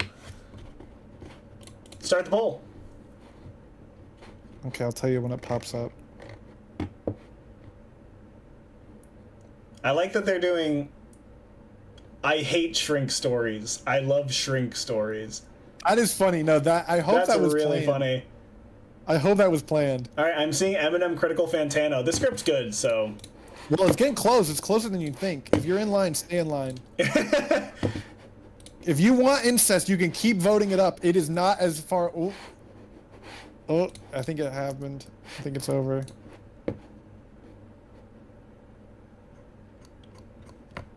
Well, All right, I think. chat, I hope you enjoyed that involvement. All right, I'll send you this last one. Journey I to the just gotta- center of Eminem. And chat, feel free to obviously use the Discord as much as you please. You don't have to do it during stream only. I pressed the wrong one. I've been wanting to read the incest one the whole stream. It's so good. I think one it's to you, finish. because I think it's a good one. Anyway, you guys can watch the YouTube video after the stream is over. Yeah. All right, are you ready? Yeah. So it opens like a Powerpuff Girls episode. Do you want me to be narrator? Sure. There's only like 2 or 3 narrator lines. That's fine. I can do narrator to start though. Exterior, gay strip club. Morning. The sun rises over the lone strip club. The city of Townsville, the sunrise. Such beauty, such grace, such strip club. Jeez. What do our heroes have in store for them today? Interior, gay strip club. A group of friends crowd around a stage where Critical 26 is dancing to Hacker by Death Grips. Yes, gay music. I'm in your area. Wearing only a bright pink strap-on. Eminem, 32, is passionately sucking on the strap. Bubbles, 22, and Anthony Fantano, 35, cheer him on and rub his back excitedly. 5, 4, 3, 2, 1. Eminem takes one last hearty bob on Critical's false phallus and licks his lips. You want to be Eminem? Okay, yeah, sure. Well, like, I know I'm not gay. Thanks, guys. It's good to know I made the right choice marrying a woman. That's exactly how I say it in the video, I think. Oh, cool. Because that's like an Eminem. That's like the only Eminem voice I can. Bubbles it's an awful hot coffee pot. That's exactly, yeah. Bubbles emerges from behind Eminem with a needle in her hand. Now try heroin! Bubbles violently shoves the heroin needle into Eminem's jugular. What the fuck? Eminem's pupils dilate, Requiem for a Dream style, and he slumps over drooling. Fantano rushes over to Eminem. You want to do Fantano? Yeah, let me tap into his voice. I'll do Critical. I did Critical in this video, I think. Okay. Oh, fuck. No, Marshall! Keep it together, buddy. Fantano turns to Bubbles, fuming. Who the fuck are you? I'm Bubbles! Fantano grabs Bubbles by the collar and throws her against the wall. She falls to the ground and quickly turns over, cowering at Anthony's shadow. Tears begin to well up in her big, cartoonish eyes. Listen here, you floozy. That man was Marshall Mathers, and in 2 hours time, he's going to be giving that last name to the love of his life. Now, you either better know how to sober him up or how to shrink me down to a molecular level so that I can physically remove the heroin from Eminem's bloodstream. Bubbles is shaking and hyperventilating. Well, I don't know how to do either of those things, but I know someone who can do that second one. Critical steps down from the stage and approaches the group. What's up, everybody? It's Critical. Today is a very special day. My dad and I have built the first ever shrink ray submarine designed for traversing the human body. Critical pulls out a tiny submarine from his pocket. It's oddly phallic in design, especially when held up next to the strap-on that he is still wearing. Let's do this shit. Critical throws the submarine down onto the ground and a burst of lightning strikes on impact. The smoke clears and a massive phallic submarine is revealed. Excellent. The wedding is at a strong fourth. That's a good line. If we can get him to the limousine that we ordered outside, then we should be able to get him to the wedding in time while we're inside his body. Fantano whips around and points at Bubbles. You are gonna come with us and look after him. Consider it payment for fucking up the best day of this man's life. Bubbles gets up and shrugs. All right, fine with me. Interior, exterior, limousine, day. Bubbles sits next to a dazed and confused Eminem. Bubbles scrolls through Twitter and smokes a cigarette as she speaks. And then Blossom pinned the entire thing on me when the cops showed up, so I had to spend 2 nights in the county jail. Eminem stares into his own sweaty palms, weak knees, and heavy arms. You're such a good listener, Marshall. Beat. A walkie-talkie beeps from Bubbles' pocket. Bubbles, this is Anthony. Do you copy? Bubbles holds up the walkie to her mouth. This is Bubbles, over. Interior, Eminem. A very rare... That's thumbnail. That's thumbnail. A submarine propels through the red fluid of the artery. Interior, submarine. Critical navigates through the body. A sonar bleeps and bloops. Anthony sits in the chair behind him, holding a walkie. We think we've got a reading on where the heroin went. Critical leans back and faces the walkie while keeping his eyes on the road. Artery. It looks like it made itself comfortable in the left thigh. Shouldn't be too long until we catch up with the fucker. His eyes drift to the front of the walkie. Interior, Eminem. The submarine flies by a green exit sign which reads Exit 3, Thigh. Interior, submarine. Critical whips his head back to the front. Shit, I missed my exit. Damn it, Fantano, I thought you were gonna navigate. Hey, calm down, buddy. Can't you just turn that thing around? It's a one-way, bitch. Haven't you driven in an artery before? Now we have to take the next exit to the southbound vein. Anthony rolls his eyes and picks up the walkie-talkie. Sorry, Bubbles. It looks like I'm gonna take us a bit longer now. Just make sure Marshall gets to the chapel on time and try to stall if we're not out yet. Interior exterior limousine day. Bubbles is exchanging a $100 bill for a bag of cocaine with a stranger standing outside the limo. Fantana's voice faintly echoes over the walkie-talkie. I don't remember the scene at all. Hey, thanks, Steezy. You the man for this, really. The walkie-talkie clicks off and Bubbles glances over. Oh shit, I hope that wasn't important. Anyways, so about my lack of a mother figure in my life, I think being raised by a single father really warped my perception of love. Eminem pukes. I know, I shouldn't have said that. I'm such an idiot. I ruin everything with everyone. God, I hate myself. Eminem slumps over on her shoulder. She blushes. Oh, okay. Bubbles tilts her head and rests on top of Eminem. Eminem makes an incoherent noise and twitches. Bubbles smiles. Whoa. She starts rubbing Eminem's leg. Interior submarine. The sonar bleeps and blips angrily. Anthony glances down at it. What the hell, Fantano? You navigate like a man who can't navigate. No, the route didn't change. Our destination changed. In English, please. The heroin! It's moving away from the thigh. No, don't tell me. It's moving to the penis. The two sit in utter dread. Interior Eminem. The submarine passes a sign that reads, penis dead ahead. Hold on, give me 1 second. Yeah. Okay. I have to compose myself. Whoa, mama, it looks like the challenge just got harder. Will our heroes prevail? Find out after this commercial break. Alright, fade to black. Commercial break. Fade in.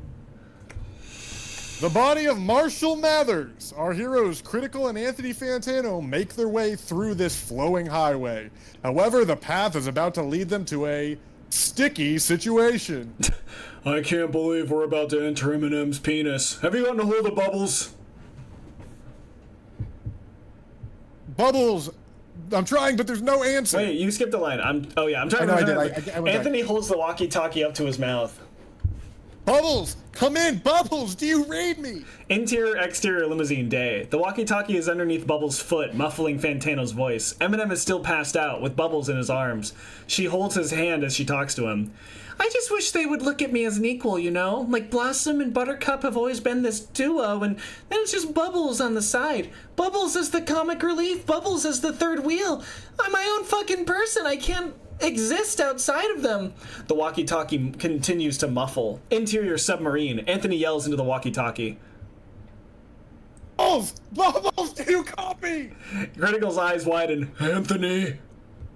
Bubbles! Critical rests his hand on Anthony's shoulder. Anthony!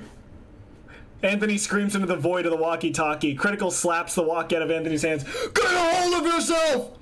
A shadow casts through the window of the submarine, filling it with darkness. The two lock eyes, the shadow freezing them in place. Slowly, they turn their heads towards the window, completely in sync. Terror, agony, dread.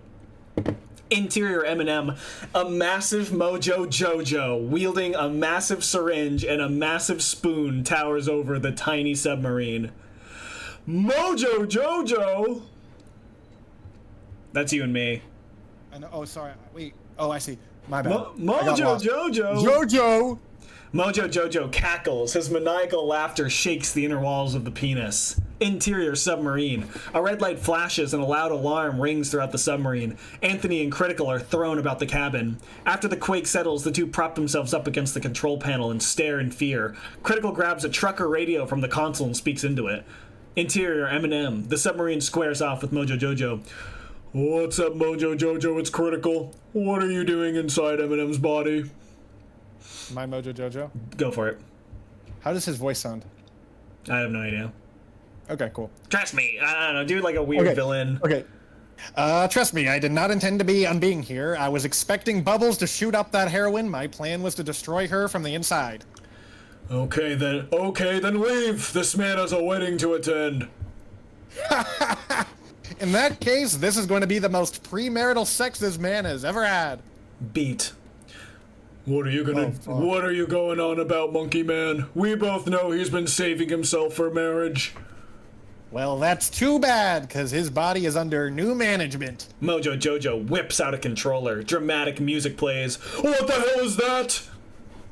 You see, once I realized that I was in the wrong body, I quickly planted my way into the brain. There, I put a chip that allowed me to control when Marshall Mathers is aroused. That I should add that is an honor to be in the Slim Shady's actual body. I've been a fan since 8 Mile. That's diabolical. Oh no, oh no, oh no. But how does it help you? Someone just joined our Discord talk. Hi, guys. Holy shit. Jake, get in Oh. here. Chat is gonna freak out. Guys, did you hear whose voice Guys, is do you here? hear who that is? Jake, say it again. They're not even listening. Oh, he's Give gone. me that He's Lanussi. gone. He left. Give me that Lanussi, putting his whole Lanussi into it. Oh, is he back? He's Hello? back. Hello. There he is. Hello. Hello. Do you want to read with us? Yeah. Yeah. Send me the fucking PDF. It's in the should be in the chat. group chat. Yeah, Jake. Go to the most recent one. Are we doing Journey to the Center of Eminem? Yeah. This is my favorite one. See, Jake is a fan. See, guys, Jake is. You guys need to be a little more like Jake when it comes to this. Yeah, I'll read you guys. I'll keep up with chat while Jake's getting it set up. Jake, we are on. You're gonna look for Mojo Jojo. That's who you'll be. And Here, I'm highlighting the I'm- line. You can be Mojo Yeah. Jojo. yeah. Hold on, I'm doing this on my phone. So chat, I used to have a crush on Mojo Jojo. Says Angel, putting his whole Lanussi into it. Give me that Lanussi. Hey Jake, hey Jake. Oh no, Jake, Jojo Jake, Drake, Hi, hey chat. Drake, Jake K Rowling. Hi Jake. Oh yeah, with we came up multiple with eyes. Jake K. Rowling earlier. Not our best. Whoever just said that, ban them immediately. Yeah. I wonder who said that. Was it you? I came up with it. We were reading something and it worked. It worked. We were riffing. Yeah, chat, I will tell you, Jake, when you joined, we were at 50 and now we're down to 45, but I will tell you this. This has been Viewers? the lowest. This has been the lowest watched Yeah. stream. Someone said, if Spencer is not here, I'm quitting. Other people are like, this is bad. Every time someone says, this is bad, I'm leaving, I go, I'm sorry. I'm in chat going like, I'm sorry. Like, I didn't mean to make you guys upset. We're reading the last one, and we'll go back to Pokemon or something tomorrow. All right, Jake, do you see where we're at? Yeah, the critical line, that's diabolical. Yeah, I'll read That's Diabolical, and then Jake, you'll be Mojo Jojo. Wait, what does Mojo Jojo sound like? I asked I the don't same know. question. I asked the voice I was think doing he sounds was like this, or hold on. Can someone pull it up? Feel it in never your mind. heart. I got it. Okay. It just came to me in a vision. Feel it in That's your heart. diabolical. But how does it help you? I was just getting into that before Alex made Harmony write an interjection to break up the scene. What? I don't remember that at all. You'll know. I was doing a bit, Alex. Oh, funny. Anyways, you'll notice that Bubbles has been unresponsive to your radio calls. Am I correct? And so what if she is? Okay, hold on. I need to actually figure out what Mojo Jojo sounds like. Give me a second. Before Alex made Harmony write an interjection to break up this scene is so funny. Alex, are you streaming tomorrow? Yes. What are you streaming? Probably Pokemon. Okay. Or maybe something There you go, else. I chat. don't know. There you go, chat. Okay, I got his voice. Okay. And so what if she is? He's a bit preoccupied with her new lover. You know, that's why the heroine moved to the... All right. Sorry, I'm breaking immediately. you know, that's why the heroine moved to the penis. And soon your heroine will move to his penis. Once I've aroused him, there will be a hearty session of sucking and fucking that will end in Slim coming inside of Bubbles and will be comfortably positioned in the balls, ready for injection into my target. And how do you know that he'll come inside of her? Mojo Jojo smirks. Yeah, read this one, Jake. Green pie king. Mojo Jojo whips around and takes off in the other direction. See you boys at the balls. Jake, you're great. My God, he thought of everything, Critical. Follow him. Critical stares down, pondering. Come on, man! We have to stop him! Critical sits up straight with a determined look in his eyes. We can't stop him, but we can end his plan prematurely. Critical slams his foot on the gas and whips around, This is speeding really off good. in the opposite direction. Interior, exterior, limousine. Eminem and Bubbles are making out in the back of the limo. Eminem pulls away from her. Who's Eminem? Oh yeah, you are. Okay, if we're gonna do this, do you have a condom? Bubbles looks directly at the camera and smiles. Interior, Eminem. The submarine This is zips. awesome. This is so good. This is so good. I should have written she Someone smirks. She gives like the eyebrow smirk or something here. Bugs Bunny look. The Bugs Bunny look, yeah. Kubrick stares at the camera. The submarine zips through the inner workings of Eminem's intestines. God damn it, where is it? Where is what, Charlie? I thought I knew this shit by heart. It's a lot easier to find from the outside. What the hell are we looking for? Critical's eyes widen and he slams on the brakes. The submarine screeches to a halt. Anthony and Critical stare straight ahead. That's what we're looking for. The submarine sits before the male G-spot, which I think is something you can do. That may not be anatomically correct, but I certainly know that it feels like something. Imagining a small bump. All right, Correct, chat, correct. these next two lines are my favorite fucking part that Cafe Rewrite has ever come up with. Can I tell you guys something good? Here's some good news. Yeah. When we were reading that last passage, we lost 6 viewers, and we're back up. We're up 4. So let's read the good stuff. while we got more Interior, Eminem's balls. Mojo Jojo enters the balls through the ball entrance, rubbing his hands together and laughing maniacally. Yes, everything is going according to plan. Interior, Eminem's G-spot. Are the torpedoes ready, Mr. Fantano? Ready. Let's fire this load, sir. That's what I like to hear. Critical presses a glowing red button and a joystick appears. He puts his hand on it and fiddles with the joystick. The screen in front of him shows an aiming receptacle locking onto Eminem's G-spot. This is the greatest climax of all time. Critical presses the button on top of the joystick and the torpedoes fire. The torpedoes collide with Eminem's G-spot, fade to white. Interior, the needle drop set. Anthony Fantano sits on a stool in front of a wall, sporting a red flannel. To his left is a shelf full of vinyl records. He talks into camera very sternly. Not the red flannel. Yeah, I wasn't really feeling this one. The idea of injecting someone with heroin being the crux of your entire script feels a little forced. The Eminem feature was super underwhelming. He didn't really bring much to the table, even though he's all over this thing. The ending, this is so good. Oh, the ending was incredibly overwhelming in the worst way possible. I can't believe the climax was a literal climax. Trying to twist into a love story where Eminem and Bubbles get married kind of feels manipulative. Critical, do you have any thoughts on this one? I forgot we had talked about Eminem and Bubbles getting married at the end. But then we never actually wrote it down. Yeah, chat, that's in the director's cut. Interior, critical set. Let's plug this into the moist meter. I'm gonna give it a solid 10%. I guess it's not the worst thing ever, but it's certainly the weakest version of this idea. Interior, needle drop set. Yeah, I'd say this is Cafe Rewrite's worst script to date. I'm feeling a light to decent 2 on this thing. Tran, Interior end card screen. Zishin, have you given this script a read? Did you love it? Did you hate it? What would you rate it? You're the best. You're the best. What should I review next? Hit the like if you like. Please subscribe and please don't cry. Hit the bell as well. Over here next to my head is another video to check out. Hit that up or the link to subscribe to the channel. Anthony Fantano, Cafe Rewrite, forever. Exterior, Anthony Fantano's house, evening. Fantano's house and neighborhood are drawn in the Powerpuff Girls style animation. And so, the script is once again reviewed, thanks to the needle drop. Fade to black. Oh man. Yeah, that's a good one. Do you remember me just fucking cackling on your bedroom floor the first time I heard this one? Oh yeah, no, this one's so fucking... Yeah. What were you doing on his bedroom floor? Oh were god, don't. You were looking up to it. You were looking up at him.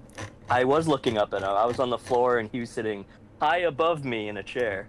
Yeah, There's a Lenny, crazy you power gotta dynamic watch. going Yeah, on. everyone in chat has to watch the video with this one in it because it's really good. I don't think reading the scripts really does the videos justice either. It's really funny. No. You're saying I know, we just in the wasted. context of the video, it's so good. Mojo Jojo enters the balls through the ball entrance. It's Maybe just one of the such a best. banger. Yeah. Maybe one of the best. Well, thank you guys for reading these with me. Of course, Yeah, Alex. sorry, We'll do anything for sorry you. Sorry I was late. No worries. No worries. And we went up to 46 viewers, so we're back where we needed to be. We're like net 150 compared to the Pokemon Nuzlocke. Oh no one gave a fuck about the half the Jake. You've not been here. Half of the time, chat is going about like, oh, I want to have sex with the green M&M. That's not even a joke. That's what they were saying while we were reading that shit. Chat was just having a completely separate, Yeah. unrelated Yeah, seriously. If you guys And want then- to have an and then unrelated conversation, have it in the fucking Discord. Yeah, I like can't literally. believe Alex's stream had a filler episode. That's crazy. No, we did the filler episode. Like literally half of this is people going, "It's 6 p.m. for me. It's 1 a.m. here," and then randomly a person goes, "Lenny putting his all into this." They talk about that for a few seconds, and then they go back to the regular conversations about whatever they're talking about. Yeah, it's all over the place. I appreciate you I guys. have school tomorrow. I Please, have work tomorrow. Please be there when we do these writing. We're gonna do writing streams here more consistently, and I'll upload them Please here. be there. Yeah, Please be there. I swear the writing ones are fun. The Desperate Gamer. Guys, please watch the videos. Please. I don't know if you guys have known this, but I was expecting a lot more people, and I really need this next one to be good. I really need this next one to be good. Guys, I want to continue doing this series. I need you guys to be watching, bro. I'm sorry I couldn't get Shane and Spencer on. I tried, but they said no. I'll also say, you know, guys, tomorrow's stream, Alex has said, like we were working on that yesterday. It is probably the best stream you'll see. Think of all the other streams times 100. Tuxedo Sam, thank you for 2. Oh, Yeah, Yeah. imagine like Citizen Kane, but like live stream. Tomorrow's gonna be the greatest stream yet, and I'm only telling Yeah. like the 12 of you who are actually watching right now. also for the few of you that are in the Discord, you know, thank you so much for joining. Mm-hmm. Feel free to. There's an account there called. Let me make sure I have the account right. There is an account there called Jedge, or let's look at the name exactly. I changed it to Jake. Okay, go to the account Jake, do @Jake, and then send your fan art to him of him. So if you have any Jake fan art, you @Jake and give him that, and @Alex too. If you see an account you don't know, draw fan art of them and put it in the Discord. Yeah, If yeah. that's a way you can make friends. I know a lot of people want to make some friends, and you know, at the end of the day, we're all friends here. I know all your guys' names by heart. I know your wants. I know your needs. I know your interests. So do that. 100%. Guys, we got the Lenny seal of approval on this stream. That's gotta mean something. Yeah, this is going to be known as like the Big Lebowski of your streaming No, career, people will go you know? back and be like, well, I actually think that the reading old script stream was one of the better early, you know, like, it's kind of like it'll garner a cult following in many ways. Yeah, no, people are going to love it. Nora said, this was actually so great, Alex. I had a blast. I'm surprised I liked it as much as I did. There we go. You know, We won't be reading more, but you can, of course, if you liked these, there's the channel and the link in the description that you can watch all of these. I'm pretty sure every single one we read has a video. I don't think I read any of the ones that don't. And the videos are all fucking bangers too. Yeah. Again, I had such a good time when I was just laying on Alex's floor in a Yeah, 'cause I would show Jake them early. in He an would get to watch them increasingly early. submissive position. Yeah. Yeah. Jake is the submissive gamer. No. God damn We it. need to play just like some fucking like Call of Duty or some shit and be in like the public chat. Be like, hey guys, I'm the nervous gamer. This is my first game. Can you guys just be like really Fuck cool you, teammates? said the fuck you gamer. Fuck you, said the nervous gamer who was actually the fuck you I'm gamer. not ignoring you guys. I'm keeping tabs on chat while they riff. They're saying I'm ignoring the chat. He's the Lenny loves you guys. Don't ever think otherwise. He's the He's the chaperone gamer. Yeah, I'm the chaperone gamer. I go, be home by 10 and don't have too much fun without my approval. leave space for God. We're starting the Overwatch match, and I go, I'm the chaperone gamer. Don't push without my approval. Overwatch. What do we play tomorrow? We do the gamer characters the whole time. Wait, we should. Okay, if we could play a game tomorrow on stream, please, can we do Overwatch? It's cross-platform. Overwatch 2. No, we're not playing Overwatch. We can do mouse and keyboard with the Joy-Con 2s. Jesus Christ. We can play. Let's play I'm Fortnite. scrolling You through can stay on chat, and Fortnite. I think chat will kill you if you do anything but play Emerald tomorrow. The desperate gamer will play Emerald tomorrow. The grinding gamer will show up for Emerald tomorrow. Angel, you can eat. They asked if I could give him permission. Supposedly there's fan art. Hold on, there should be fan art of you in the Discord. Holy shit, there is, Alex. You got fan art. Fuck yeah. I think I saw this one on Twitter. But yeah, that one's fucking sick. Here, Wait, they took my thing of Pause Up and they've given it to you. Congratulations, Alex. Well, we've been using it a lot lately. Here's a little look into the Discord here. This is the really cute Pause Up fan art. And then we have a lot of Eminem and Critical Love in here. That is... Oh, is there really? And Concerned Bus art, which is sick. I see Critical. I see Eminem. I need... For some reason, Discord hasn't been giving me the little dings, so I don't see updates, but I'll keep checking. It is beautiful to see that. Speaking of Concerned Bus, I clocked this in chat earlier. Somebody was just, reacting to you guys reading the scripts, and they just go, "I'm concerned," and then he just replies and goes, "Concerned." That's You're funny. what? The bus? Bus, you're what? How bad? Hold on, I screenshot it. I'm gonna post it. Haley has a question for you, Jake. Hello, Haley. What's your question? Haley wants to know what's your favorite color. Red. Okay. And Haley, if you go back to, I want to say, either the Emerald stream or the Mobile Suit Gundam stream, I answered that question, but it's orange for Orange Bird, the character that represents, me. Angel says, yeah, represents you. Angel says, Alex, I made a C. Oh, deleted that. Someone deleted that. Yeah, that's no good. That's no good. Okay. Well, good to know. Concerned. Oh, thank you for screenshotting that chat, Jake. I loved that. Wait, let me see. I was gonna send it to you guys later and be like, "This was low-key the funniest part." I'm of this concerned. today." There was a part where Concerned said like, "I don't like shrink stories," and then immediately someone's like, "I love shrink stories." I Wait, wish I could shrimp find stories? that. Shrink. That was funny. That was funny. I love shrinking stories. It's like I hate shrink stories, and then I love shrink stories. There's this movie. It's all about a guy who shrinks his kids. You gotta check it out. Concerned, you need to avoid it at all costs. Yeah. It's got Rick Moranis. You're gonna love it. Don't watch it. Concerned. Do not watch that fucking Ant-Man movie. I'm just telling you right now. You do not want to know what Ant-Man can do. Yeah, you don't want to get near that guy. You don't know. You want to know what he's What you capable of. What you should check out is Big, starring Tom Hanks. Or Gulliver's That is Travel, starring yeah. Jack Black.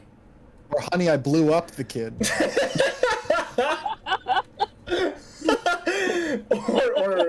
or Elephant Man. Someone has a question for Jake as well. Jake, how's your vacation been? It's good. I'm just at home visiting the family. That's why I've been spotty on my chat appearances. That's still nice. When do you get I'm back? glad you're having a good one. I get back on Wednesday. Tomorrow? Today is Wednesday. Yeah, a week from today. Oh, damn! Oh my god. Oh my He's god. gone Jake, forever, bro. I wanted to play Commander.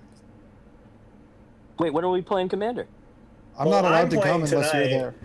We need to have like a Lenny teaching night.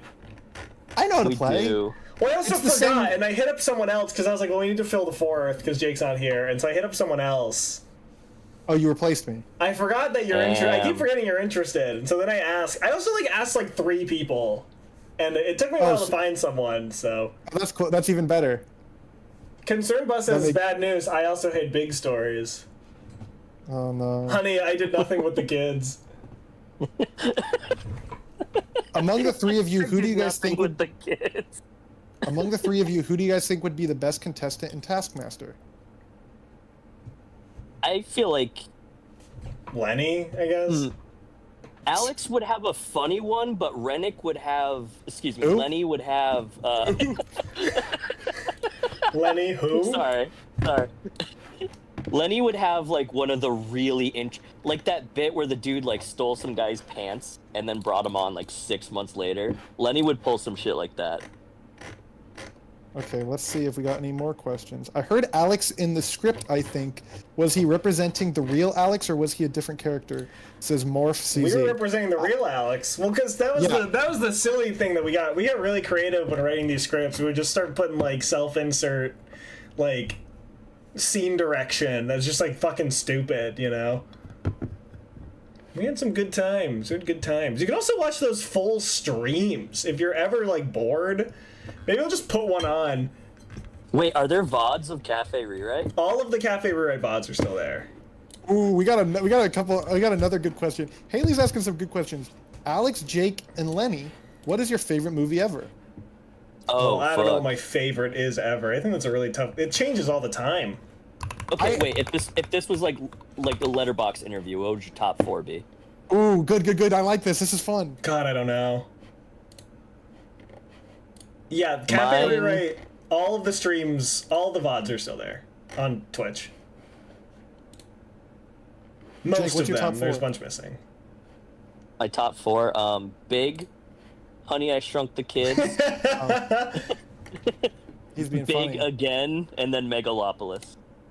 Oh, That's awesome. Lenny, Ray, or Oscar?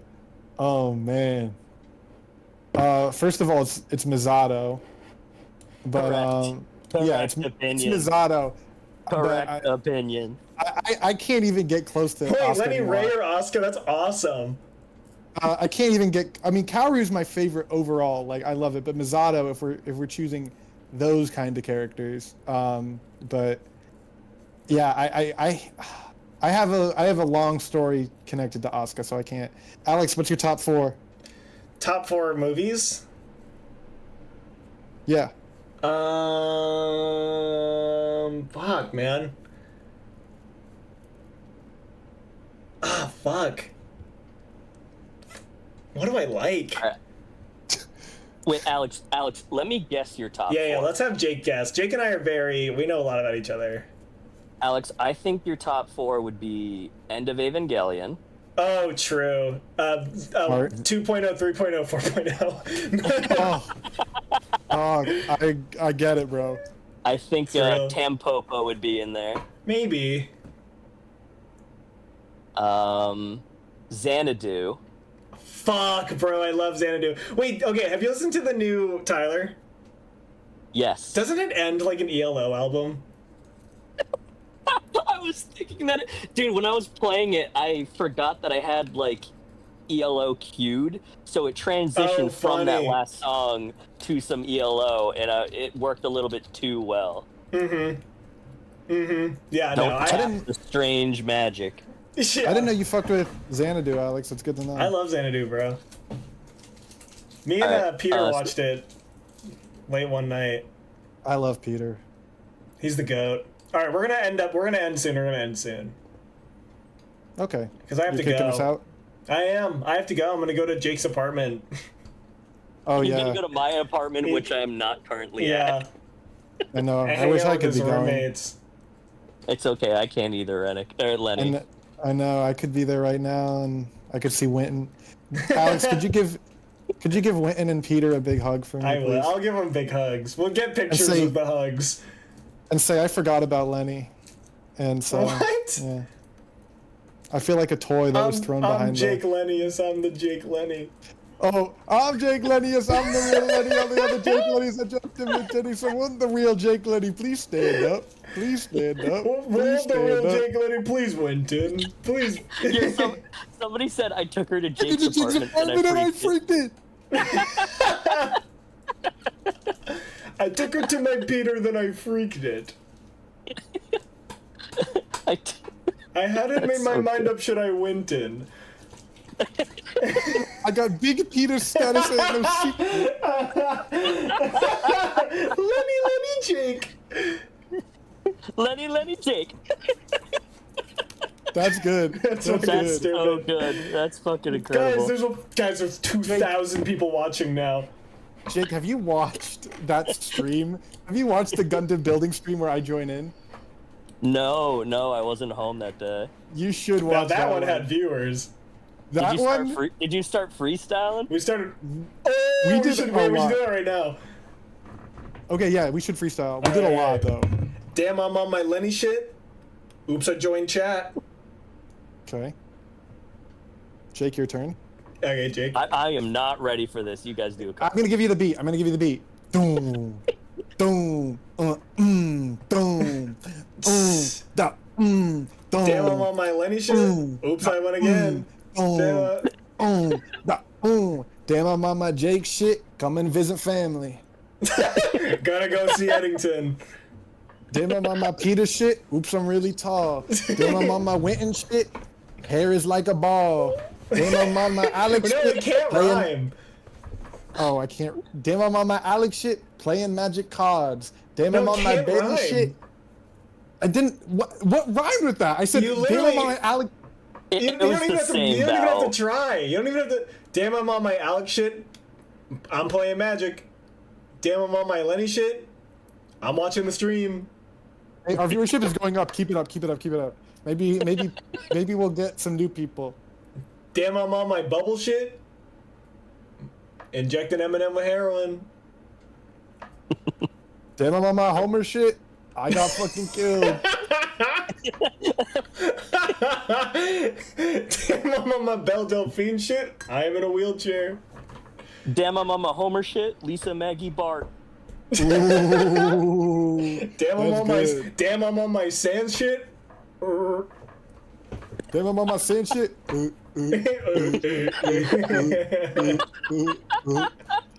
Alex, can I tell you a really funny story? Yeah, I was playing Halo with Jake at a house party, and we're playing it, and I killed Jake. I turned to him slowly and went, Do you remember that? Wait, somebody in the Discord just said adding Jake, Lenny, Alex into song lyrics is my favorite thing. Damn, That's I'm my on favorite my. thing, That's too. literally That was- all we That do. Literally all we do. It's That was, such a good. That was Sav. Sav's in chat too a lot. I recognize shut up, that. Sav. That's warped Sav. I know these I people. feel bad. I miss so many streams. I don't know everybody by name. Ooh. Yeah, well, that's the difference between. And you need to. you and Those me. people with the yellow names, you need to treat them like fucking royalty. There's only Wait, one yellow person with the yellow name. No, there's Not two. the- oh, there's two. There's two. I see Tuxedo Sammy. Mm-hmm. Respect. Wait, they're green on my end. No, Some of them are yellow. Someone's not looking at. Oh Someone's no, not no, in looking at Discord, in Discord. Someone's not looking Oh, at Discord. on Discord. Okay, I will be sure. Yellow to... names I rise see, I up. see. Yellow names rise up. That Yellow. went Lenny Shadashaha into the keyboard smash. I don't know what that's about. Look at the chat. Lenny's like a melody in my Jake. So I can't Lenny's keep like a up. melody in magic. That's good. That's Alex good. had a. I think the one that kicked this all off was Alex saying, "I'm at a Jake phone trying to call Oh, Peter." yeah. I'm at a Jake phone trying to call Peter. What's That was another the good best one? one. Well, those, it was like, she used to call me on my Jake phone. Big phone. Late night when I you don't mean that need. Lenny bling. That can only mean Winton. Me one thing. That's good too. That's good. Ever Do you wanna have a since I laugh? met the Lenny, you. You. Oh, Haley's asked this chat twice, so we need to answer it. Lenny, Jake, Alex. We're like a trio. We're like the Chipmunks. I would be If you- Rousey. If you could be any cartoon character, Ralsei's not a cartoon character. I'm though. That's Rousey. Jake is Chris, and Rennick is, or Lenny is, Susie. Yeah, who? I'm Susie? Yeah. I Out always of feel the like three you're- of us. I feel like you got a little bit of Susie. in I'm you. Susie and you're Rousey? Well, Jake is now the Deltarune expert sinse he knows more about Deltarune Wait, than I'm not both in of us. chapter 4. Yeah, he's played chapter 4. Oh wait, yeah. In that case, Alex, I dub you Rousey. Really? Can we Yeah. spam Ralsei's in the chat? Yeah, spam some Ralsei's in the chat. Yeah, guys, Lenny? spam Noodle in the chat too. Do you think Okay. I'm Susie, Jake? Lenny, you're queen. I'm Queen? You are absolutely queen. I'll take Queen. I thought you were gonna say fucking Spampton. No, wait, no, Lenny's Mr. Tenna. I do got a lot of 10 in me. Ooh, Yeah. yeah. I actually was saying, okay, Jake, when Alex does the Great Deltarune stream, that's what it's going to be called. We were writing the Yeah. script. We're doing We need- Snowgrace or Snowgrave. No, fuck no! Please don't do that. That's We're gonna doing make me Snowgrave. sad. No. Sorry. Well, when we're, but when you do that, that's gonna. Okay, you'll still be able to do Javel though. We gotta Yeah. be there, Jake. We Doesn't gotta hype change that shit up chapter like, one. like if it's a wrestling match. We gotta hype that shit up. Oh yeah. I No, we're gonna- learned. Yeah, I've been watching a lot of Deltarune videos. I've been learning a lot about the different types of runs you can do and how you can like keep doing the mini bosses even if you're doing genocide. Yeah. See, I don't know anything about an explicitly pacifist run. Like I don't even know what the fuck Snowgrave is. So, well, Snowgrave isn't pacifist. That's Are you killing So- things, Jake? No, I'm going full pacifist. Oh, okay. Okay. So Good. basically, first of all, though, what I was gonna say is in that one on stream, I wanted to do the Tenna intro for your Great Deltarune stream. It's It's time for our feature That's sick. presentation. That would be so sick. He's always groovy and never We're gloomy. gloopy. Yeah, that and you can scream when you. Noodling. Time. It's Alex Trans I noodling. love noodling. stream. I love noodling. I love noodling. Chat, if you want us to keep streaming, type "I love noodling" 99 times. And we'll keep track on 99 each times, person. yeah. That fucking fight is awesome. Yeah. It's But- dude, the fucking like marathon portion is like Ugh. the most creative and fun shit ever. Yeah, no, chapter 3 of Deltarune is like easily so the good. best game of the year. What I was gonna say though is for the genocide, so people are calling it the weird route, but chapter 1 you can do anything. Like you can even kill the NPCs and they'll still come into your castle town. Really? Yeah, well, it originally, I mean, you know this, when you create your vessel, Gaster is like, that will be fucking thrown away, your choices don't matter. Wait, did you say Gaster? That's who we think is the character. Yeah, don't Is that- say that's- it's Gaster. No one knows if that's true. It's gotta be Gaster, bro. I don't It's know gotta be anything Gaster. about I don't know anything about Gaster other than the fact that there's like all sorts of lore that I'm not in the loop on. There is no one knows anything about Gaster. No. We don't even know what Gaster looks like. We just are assuming that's Gaster. I know, isn't that crazy? Yeah. Poor Toby Fox is just like, y'all are objectively wrong. Yeah. But basically, in chapter good 2, if you start doing like mean choices, then that's when the game starts changing. And so there's a way you can like when you get Noelle for the first time, you can use this attack that she has that just freezes all the enemies. Yeah. Whoa. And it permanently, like, it leaves them on the map frozen. Like, you're killing them permanently. Whoa, really? And let's Yeah. just say, Jake, Birdley gets fucked up. Yeah, you can make it so that fuck, when you dude. leave the fucking thing and everyone wakes up in the computer lab, Birdley does not wake up. No, he dies. You Holy kill Birdley. Shit. So So it's like so it's not as like binary as like the pacifist genocide not really. and mixed routes of Undertale. Well, here's the other thing. If you do the Snowgrave route in Chapter 2, you don't fight Queen. You don't do the final Queen fight. No, you fight Spampton Neo. You fight Spam to Neo instead. No shit, really? Is that crazy? Yeah. Okay, I was wait, gonna- that makes sense because I've seen like images of a Spampton fight that I just didn't Well, yeah. encounter, and I was wicked fucking confused. That you can still do in a pacifist run, though. Oh, And I did maybe that. I'm just bad at I did that Deltarune. with... You just have to... No, it's fucking crazy what you have to do. No, Jake, when I was like, I told you, I said, if you want to do Jevil and, like, the other shit, you need a guide. Like, Yeah. not really for Jevil, because Okay, you do still need it, but it doesn't like help you. It doesn't make it easy on you. But for the Roaring Knight, which I will say is the hardest fucking boss in Deltarune, in my opinion, I could not have done that without like a guide. Like to get all of the shit you need in Chapter 3, it's hard as fuck. Oh, is it the Yeah. stuff? Is it the video game stuff between getting S rank and going to the video game room every time? So you gotta get S rank. Yeah. Then you I've gotta go been to the doing video that. game room. Yeah. And then you gotta solve that video game level puzzle. Yeah, I've been doing that. Have you done that on the final board? No, I've only done on the first 2 boards. So I grabbed Okay. the ice key and then the Good. Okay. And other the shelter thing. key. Yeah, the shelter Yeah, key. yeah. Okay. So, spoiler alert for Deltarune Chapter 3. But then, yeah, you're gonna come back there before you do the Tenna fight, when the whole world is like starting to freeze over. Before you do the Tenna fight, you gotta go back up there and do one last one, and it's very creepy and weird. And yeah, this is probably the only part of the game where I was like, I don't fucking like this. Like, it feels like bad. We're missing a lot of chat. Yeah, they're off doing their own thing. I'm gonna get I off said very they know soon. they're live. I saw a bunch of people being like, did they forget they're live? No, we didn't. Wait, Concerned Bus went, Lenny's consume, like opening the Jake, I'm peeling me apart again. Shout out to Linkin That's Park. sick. We got a lot of I Love Noodlings. All right, let's Am I a end the stream lesbian? and then we can continue this chat. Yeah, okay, Okay. goodbye.